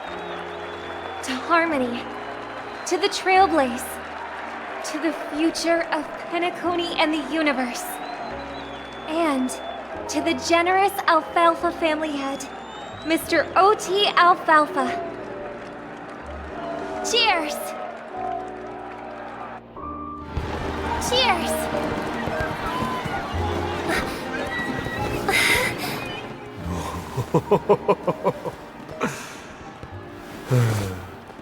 To make a decision like that.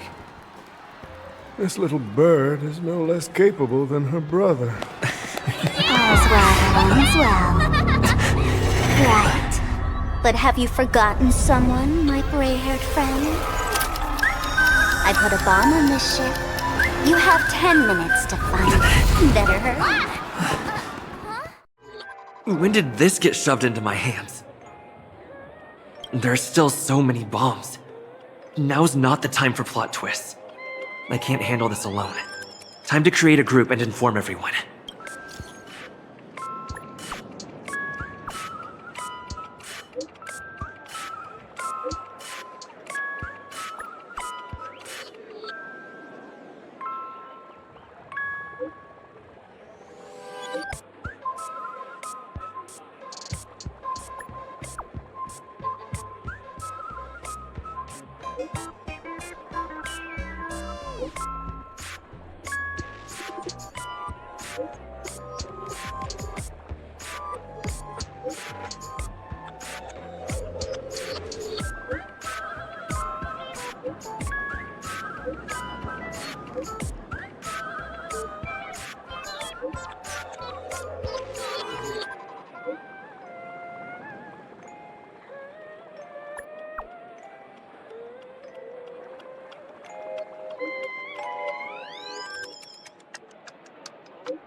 All set.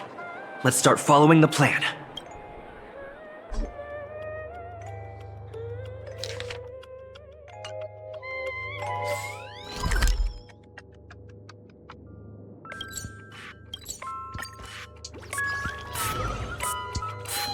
Yeah.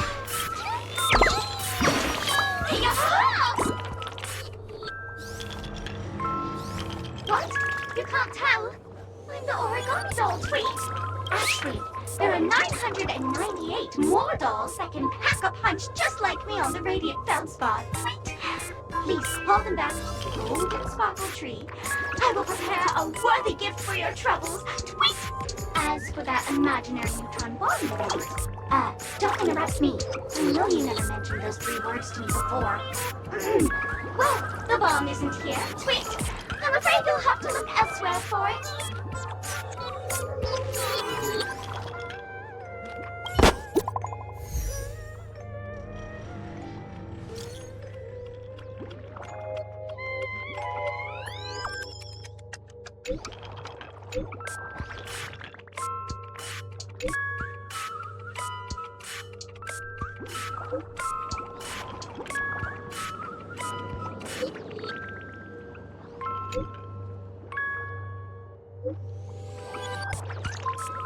At least I made some progress.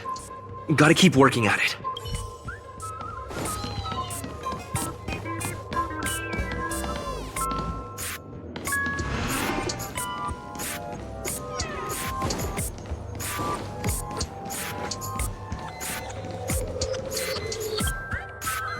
lovely actor.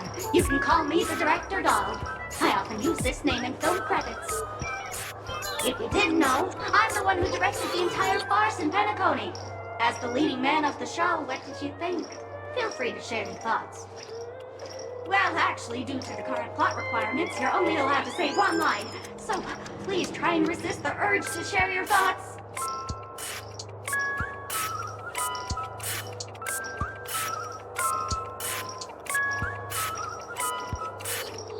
Sunday, who's that? Since you're done asking questions and I'm done answering, according to the script, I must reveal to you the fact that there's no bomb here at all, thus causing you to want to kick yourself for spending this whole time listening to me prattling on, after which we will part ways. But don't fret, I've also prepared a gift for you. A dream bubble that has the thrilling life and death moments I shared with the beautiful memo keeper. If you haven't seen it yet, you should hurry up and look for Dr. Edward.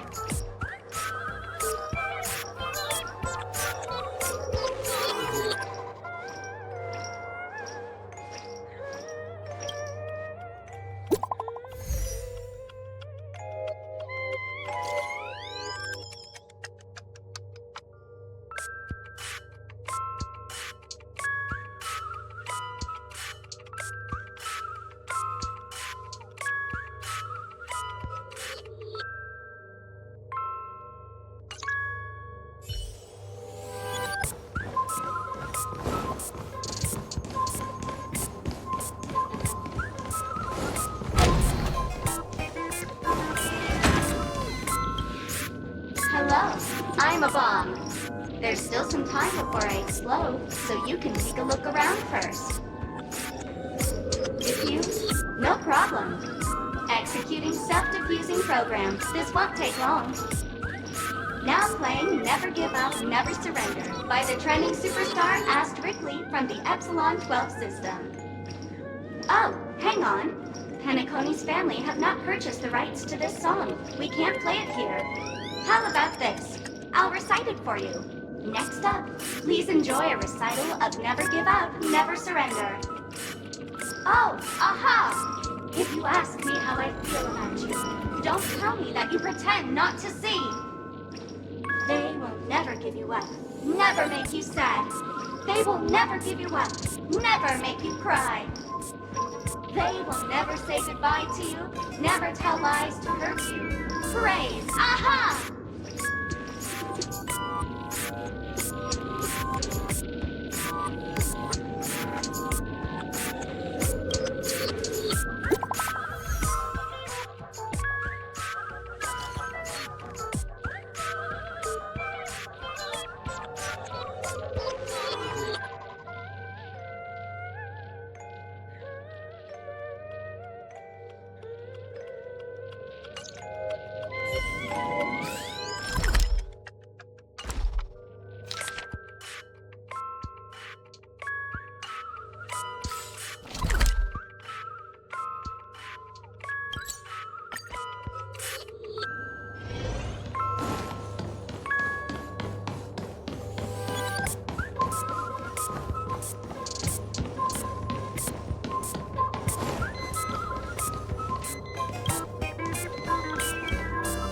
You've finally arrived, oh great gray-haired little one.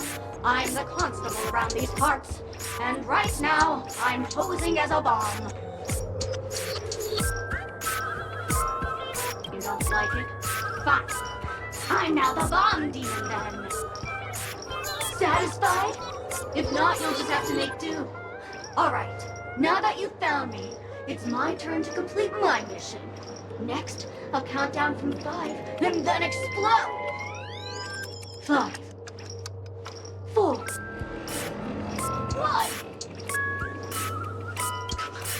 Did I miss a number? Oh, so I did. No matter though. I've never learned how to count before. I mean, Bomb Demon Doll has never learned how to count. I'm not even a real bomb. Was it surprising? Shocking? Horrifying? No. Really? Fine. That's too bad then. You really have to learn how to win all over.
by the laughter. To think you've seen through my disguise this quickly! Honestly, my dear Mr. Gray Hair, you're just like the ferocious pangolin in Madame Susan's bedroom. Keep your shirt on! A watched pot never boils, mister. I'm on to you. You're here because you accepted bribes from the duplicitous and corrupt leader of that Sparkle Gang. The scoundrel who was to become mayor of Sparkle City. Blazing Bro! This evil city has fallen into depravity. As the sheriff doll, I cannot idly stand by and do nothing. And now, only this imaginary neutron bomb can completely cleanse Sparkle City of your ilk. If you wish to defeat me, you'll have to face off against the great Sparkle's dolls. They're my fiercely loyal companions, and you'll never defeat them.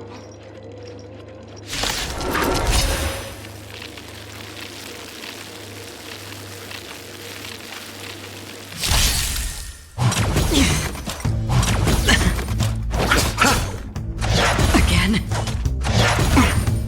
Bring it on! Going all in. Tabs on me.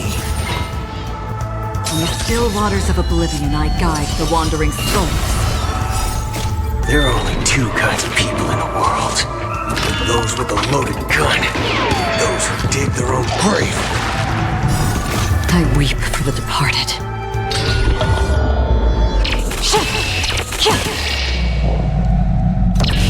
Dust rains. It too shall fall.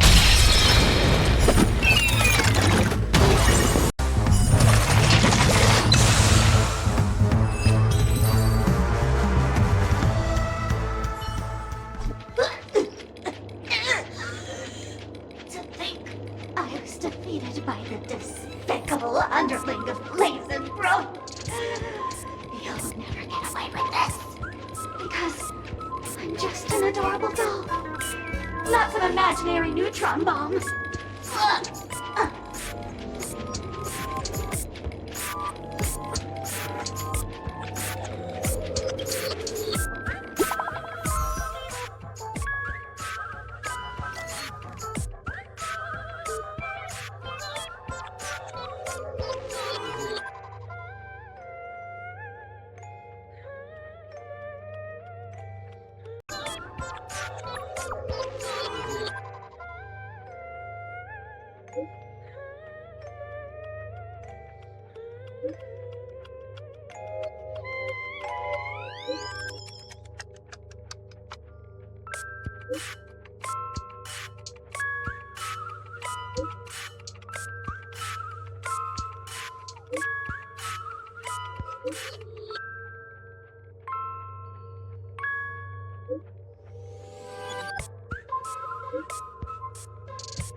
Not much time left.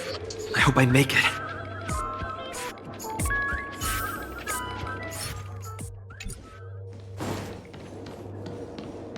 Hello, human. We meet again. I never thought I'd see you here. I'm currently on this luxury cruise ship enjoying Penacony's consumer-friendly sugar-coated cannonballs. What about you? Are you just seeing the sights? Been to the Xianzhou Lafu, it's likely we've met. I'm a heliobus, originally from the Lafu's Fixtural Garden. I'm passionate about researching Xianzhou's subcultures, but I've slowly come to realize that Xianzhou subcultures also have their limits. I forgot what happened. But anyway, I ended up in Penacony. I wanted to study a subculture that is completely different from the Xianzhou's. Really been an eye-opening experience. That is, if I had eyes.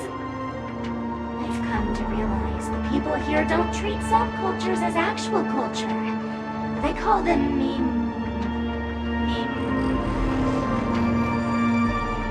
Yes, meme. That's it. They even have forms. I'm good friends with a meme with sharp teeth and claws. It's a interested in Xianzhou idiotic culture. I gave it a Xianzhou name, and it was delighted. Oh, speaking of which, I should go and look for it. Mimi the monster has an explosive temper, and it's never been very patient. I hope you can find the real sugar-coated cannonball, I mean bomb. Bye-bye!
Is that Firefly? 28 minutes, 46 seconds. 28 minutes, 45 seconds. You're here!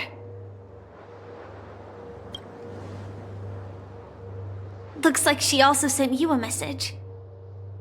Since you're here, I'll just keep it short. Just over half an hour ago, I received a message from an unknown sender and rushed here as soon as I could. 27 minutes, 52 seconds. 27 minutes, 51 seconds. The Sweet Dream has lost the protection of the Order. If it were to blow up here, the consequences would be unfathomable. I've scrutinized it for a long time, but the bomb's design is incredibly unique, as if it's been locked by some mysterious path force. Apart from its creator, I fear no one knows how to deactivate it.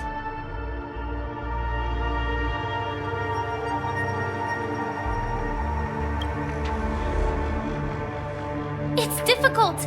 Time is running out, and she's a master of disguise. And even if we catch her, she won't come quietly.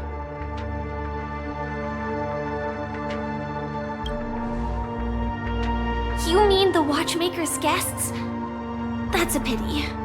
Based on my experience, I don't think any of them can turn the tide on this situation. The Memo Keeper may be able to teleport the bomb to a deserted location, but I have found a note inside the doll.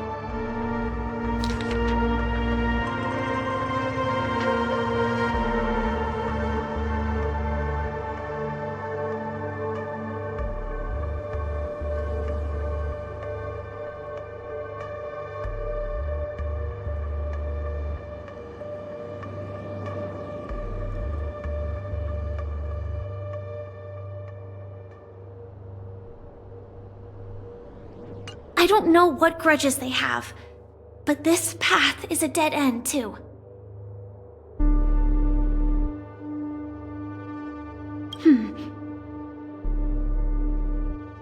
Actually, there might be another way.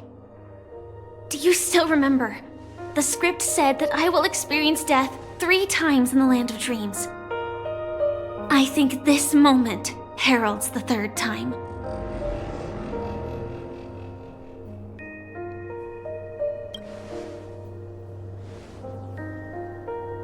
You may already know that I have no way of evoking dreams. I employ a Stellaron Hunter's special method in order to enter dreams instead. This allows me to perform feats that typical dream chasers can't. As long as I can bear the pain of the Memoria pressure, I'll be able to dive into the primal memory zone beyond the dream and extend a lifeline to the radiant feldspar. I will take this bomb into the depths of the dreamscape, as deep as possible where there are no living souls around. That way, at least no one will get hurt.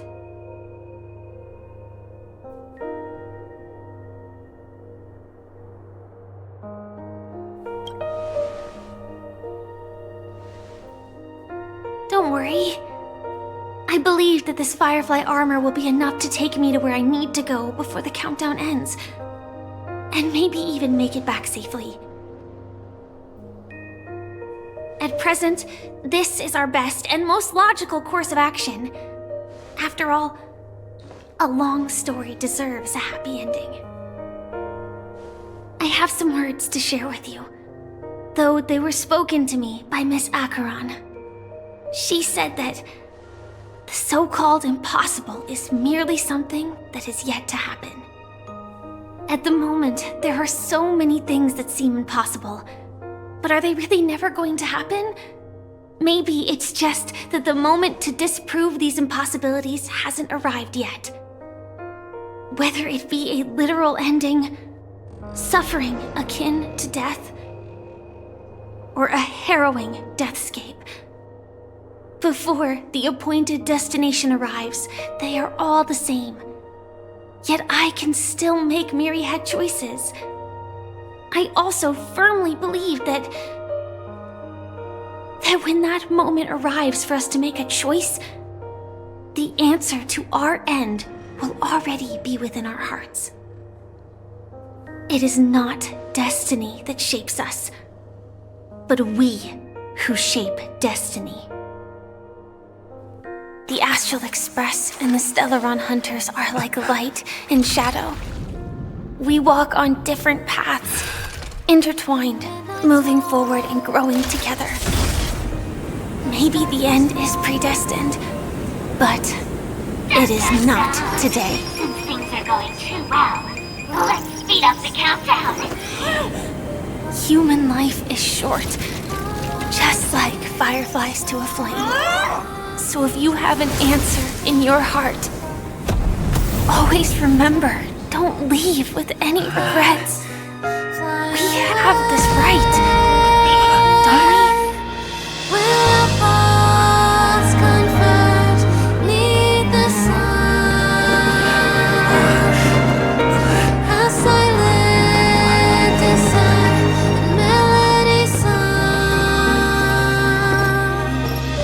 Since you care so much about other people's safety, why don't you go take a closer look?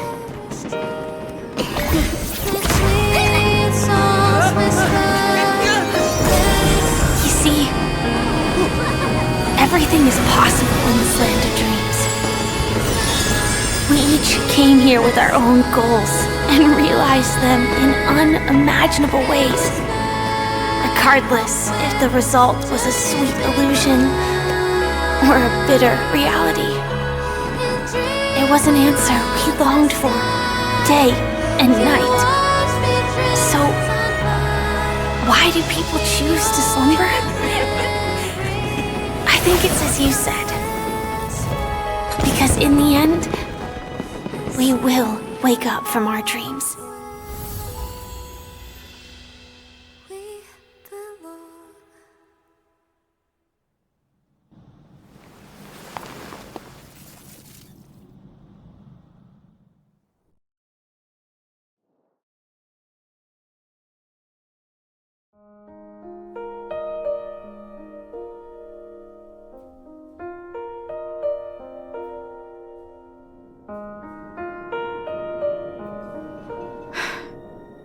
When I arrived, I happened to see a child holding it.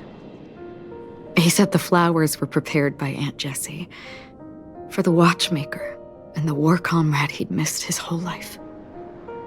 Mikhail would place 2 bunches of flowers here year after year. And after he left, it became 3. Your wishes will always be remembered by someone. Now, Penacony, as you hoped, has welcomed the dawn after a long, dark night. The path forward may not be a bed of roses, but at least people are prepared to step forth towards freedom. Tiernan, you can go home now. While the Nameless are also preparing for the next stop of their voyage.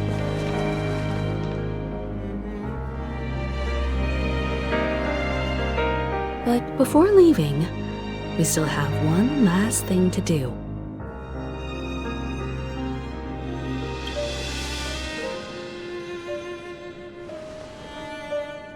Looks like you've also noticed that history fictionologist is nowhere to be found in Penacony, disappearing just as quietly as when he first showed up. I believe he must have come here at the end, to bid farewell to his nameless friends. Similarly, I'm sure you all have plenty you want to say to them. A fitting end to the tale of the departed. One could not ask for a better farewell. Go on. They're all here.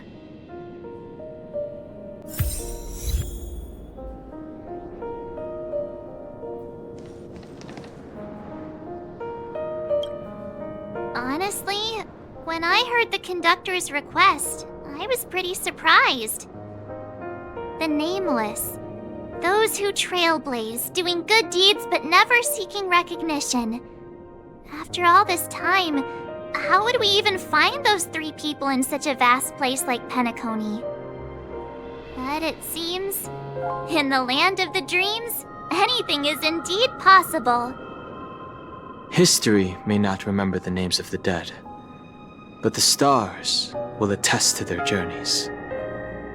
The first glimmer of light in the prolonged night often illuminates little, as it is fleeting and the darkness too vast.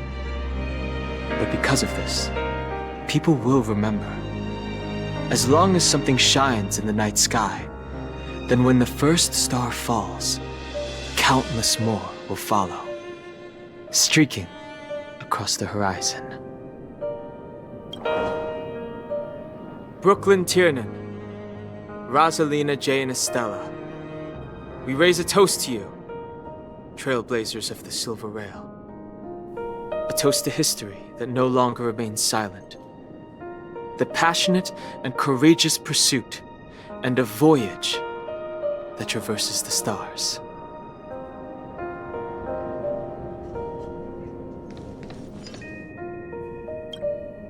That statue. It wasn't here last time. Looks like this is the last riddle that Mr. Gallagher left for us. In the end, we still failed to figure out his true identity, or if he was even a living person. What should I say? I mean, this guy is definitely a history fictionologist, all right. I'm suddenly reminded of the time at the theme park when he said he was only 13 years old.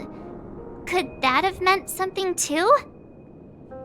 Either way, he's an enigmatic character for sure. At least our journey together in Penacony was real enough. And his loyalty and love for this land must have been real too, right?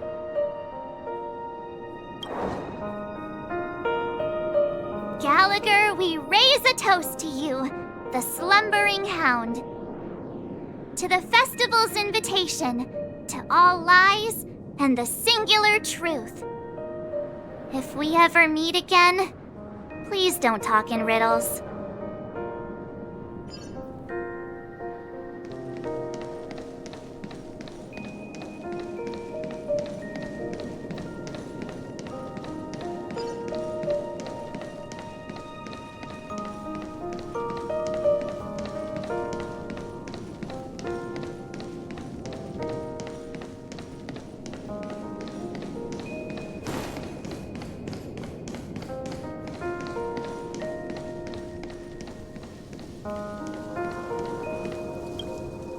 Is the Astro Express ready to depart Penacony?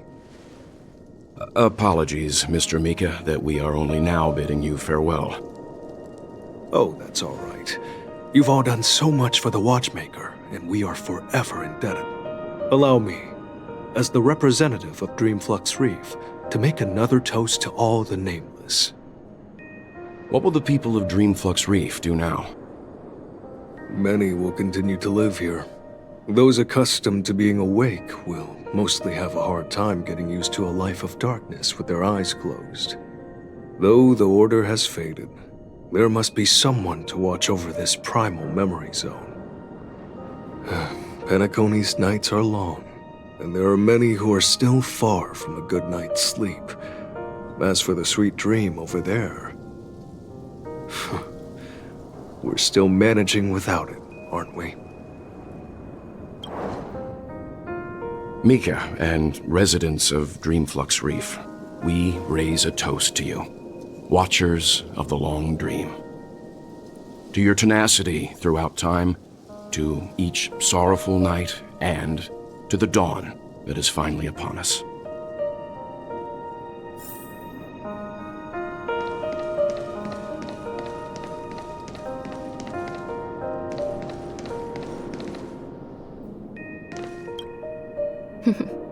In the end, we still came full circle. This trailblazing expedition started from the moment you and a bellboy ran into each other. After going on a journey of many twists and turns, they still ended up where they started. Just like a clock's hands that turn round and round, the start and end of each day will always land on 12 o'clock, the advent of time moving forward. There shouldn't be much left to say. This entire adventure started because of you, and should truly end with you. And then, a new page will be turned. Mikhail Char Legwork, we raise a toast to you, watchmaker of the land of the dreams, nameless of the Astral Express. To Penacony's past, present, future, and the child's unwavering dream unto death. With that, our duty as nameless should be complete, right? The trailblaze can illuminate the way. But ultimately, the future of a world belongs to those who live in it.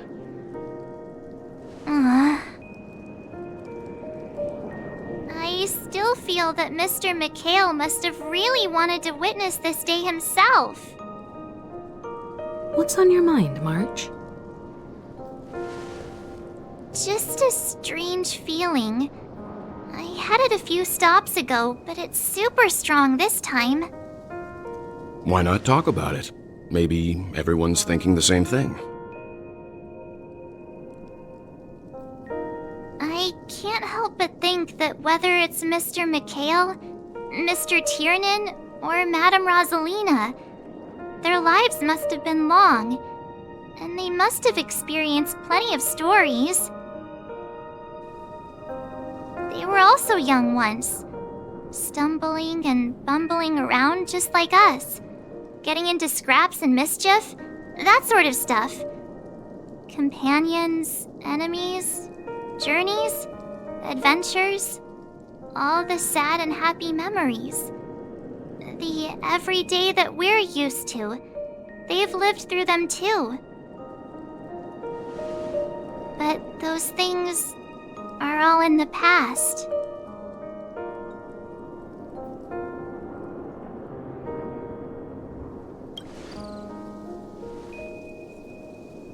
I know, but the thing that I can't get out of my mind is the present. It'll be easier to understand if I use an analogy. Like when you're reading a book. If one of its characters keeps running into obstacles and experiences an ending full of regrets, we're bound to feel a bit mixed about it, right?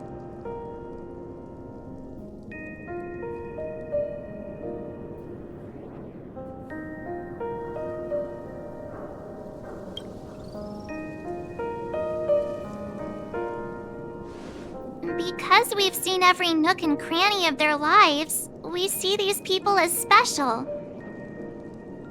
So, even if there are parts of it that aren't really realistic nor logical, we still hope that their story gets a good ending when it comes. But what if they and we aren't really that special? When Mr. McHale sat in this chair, waiting for the Astral Express to arrive every day, what was he thinking? And if, at the end of his life, he could still firmly say he had no regrets, then what is this regret we feel in our hearts right now?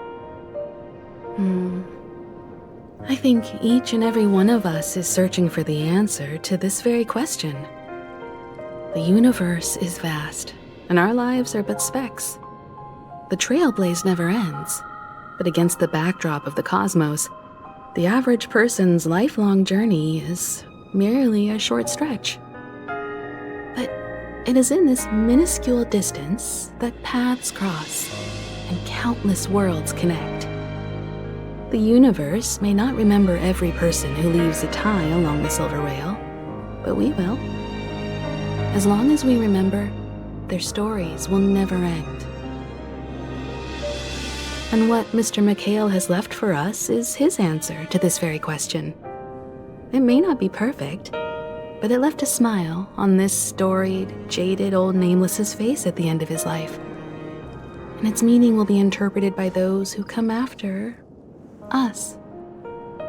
It's not the answer that's important, but what we can learn from others' answers, right?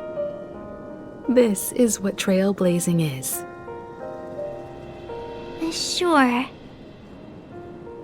I'm really sorry for bringing down the vibe. Quick, Don Hung, tell us a dad joke to lighten the mood.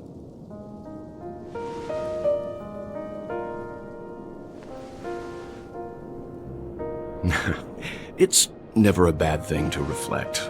One day, we'll all have to face our own farewells. But before that, we still have a long way ahead of us together. So the most important thing right now is to tell the conductor what we saw in Penacony. Then prepare ourselves for our next trailblazing destination. I should get back to the Express. Or maybe I could say my final goodbye to Acheron.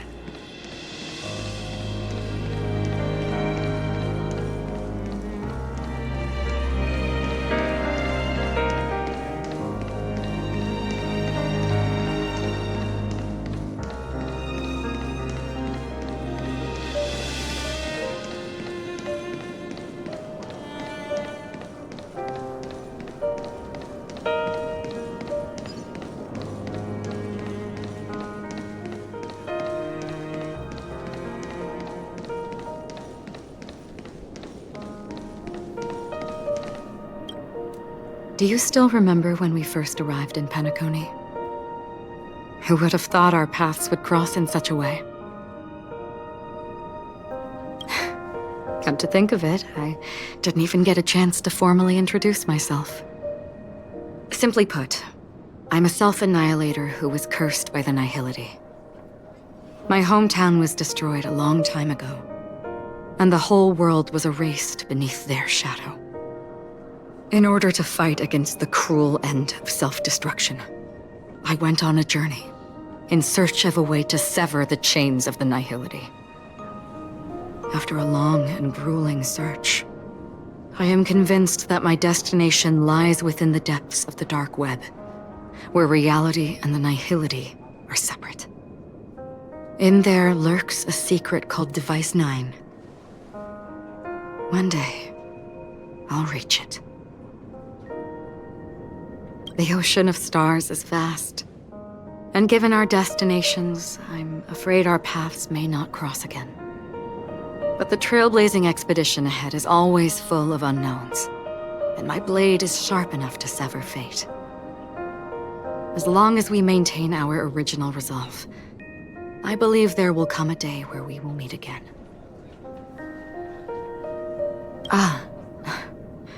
In that case, I must apologize for my rudeness. Do you remember when we first met? I once said you reminded me of an acquaintance. Because of the Self-Annihilator's curse, my memories are stripped away, blurring my past. And after our journey together, what I originally thought were familiar feelings were merely illusions. I believe this was truly our first meeting.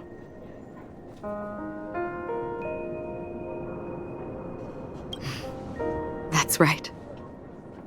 What matters more is not who I am, but what we have done together. This story will forever be etched in my heart. We both still have our own paths to walk. So let's forge ahead. Hopefully, if we meet again, it'll be beneath clear skies.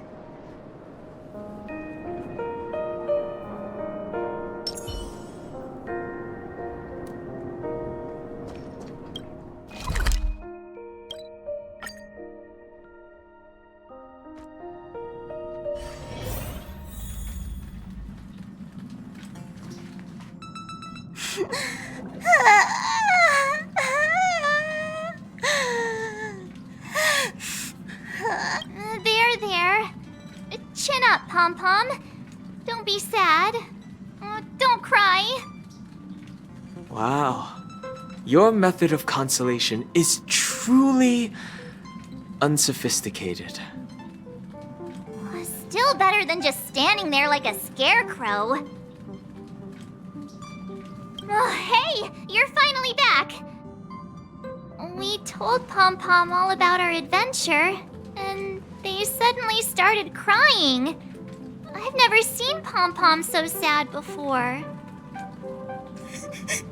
The conductor never cries. Pom-Pom is never sad. Pom-Pom is just angry.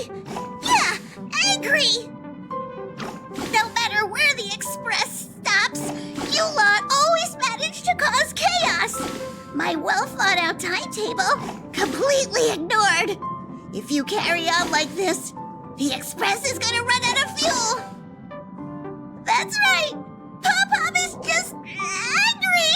It's not because of Misha, Tiernan, Rosalina, and the rest.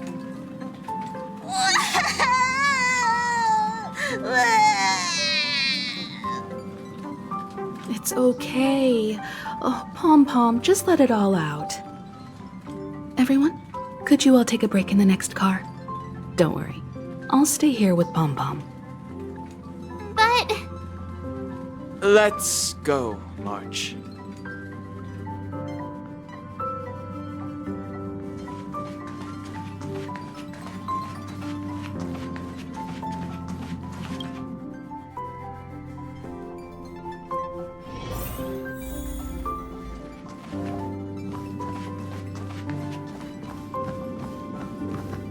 I never expected Pom-Pom would be so distraught. Those three nameless must have meant a lot to Pom-Pom.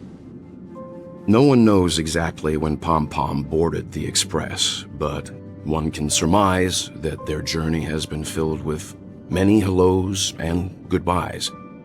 Probably more than we can imagine. The fact that they're crying so hard is probably a good sign. It proves that Pom-Pom's emotions haven't become dulled by the grind of time. They still deeply cherish every nameless who has boarded the Express and value every journey shared with them. Leave it to Himiko. When it comes to comforting, there's no one better on the Express. Well, they were a little emotional at the time, but I'm afraid that's not out of the question.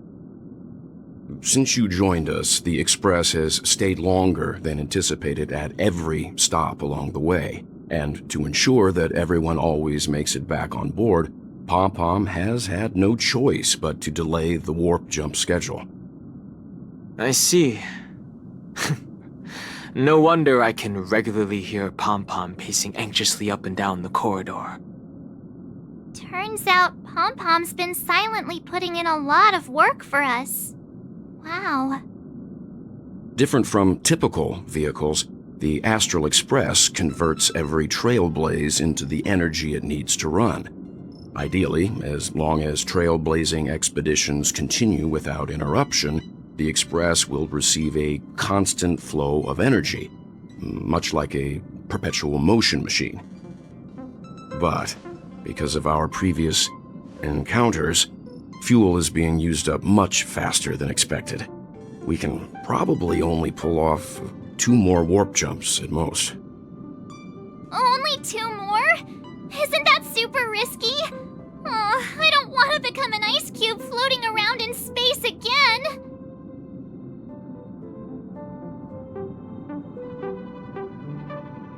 How about we shove you back in the space station's computer then?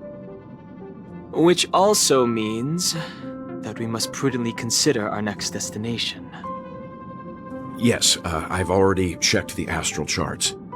The 2 nearest worlds to us are the oceanic planet of Lushaka and the agate world, Melostanen. As for which one we're headed to, that still requires a vote. Or perhaps you might consider a suggestion.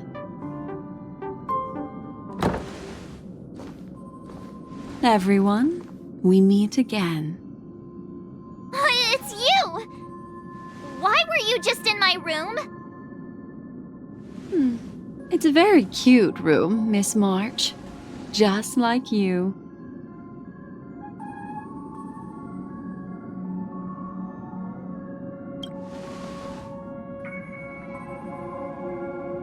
Memo Keeper, let's put aside how you managed to sneak past everyone and board the Express for now. You mentioned a suggestion. I accidentally overheard how the Express obtains fuel. I just wanted to chat with everyone to see if we could work together. But now, it appears my suggestion could be the very lifeline that saves everyone. Please speak candidly. Depending on what you say, we could very well ask you to disembark. Ah, the Permanence's descendant. What a charming little dragon, especially with those mired memories of yours. But I digress. If the Astral Express is in urgent need of a special trailblazing expedition to recharge its engine, have you all considered this? Perhaps your destination could be a world that even the renowned Akivili never reached. Should you be able to lay down a new stretch of silver rail, the Express may never have to worry about energy ever again. Trailblazing to a world that even Akivili has never been to? Is that possible? Continue, Memo Keeper. This destination of which you speak, what sort of world is it? A world that many across the universe don't even know exists. A world hidden away from outside observation. Its presence only revealed by the light from the mirror of the Garden of Recollection. A world fettered by 3 paths, its destiny hanging in the balance. The eternal land, Amphorius.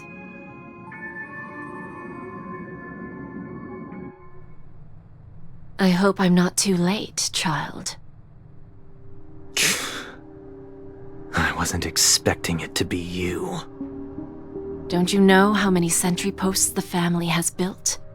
And how hard it is to get you out of here?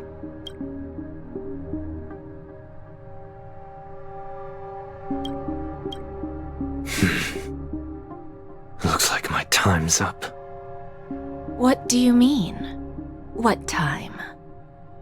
Negotiation, interrogation, or death. My fate lies entirely in your hands, Lady Bonajade. The dance is done. Why bother with the compassionate pretense and give someone who's about to die the chance to talk? Despite your fall from grace, you still look well. I'm very glad to see that you're so full of verve. Do not insult my pride with half-veiled sarcasm. Have you specially come to see me just to sate your vile vanity? Oh, of course not. I merely came to fulfill your younger sister's wishes, to offer you a generous trade. That is, if you're willing to accept. Robin? To build a true haven where everyone can attain peace. That's the oath between you siblings, isn't it? If I told you there was still a chance to realize this vow, would you be willing to talk to me then?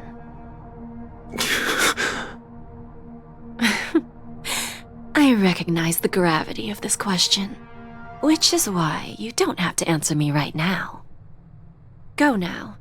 You are free, O Chosen One, who dare to exceed his bounds. Sever your wings, descend to the mortal realm, and walk your lands. See what this world is truly like.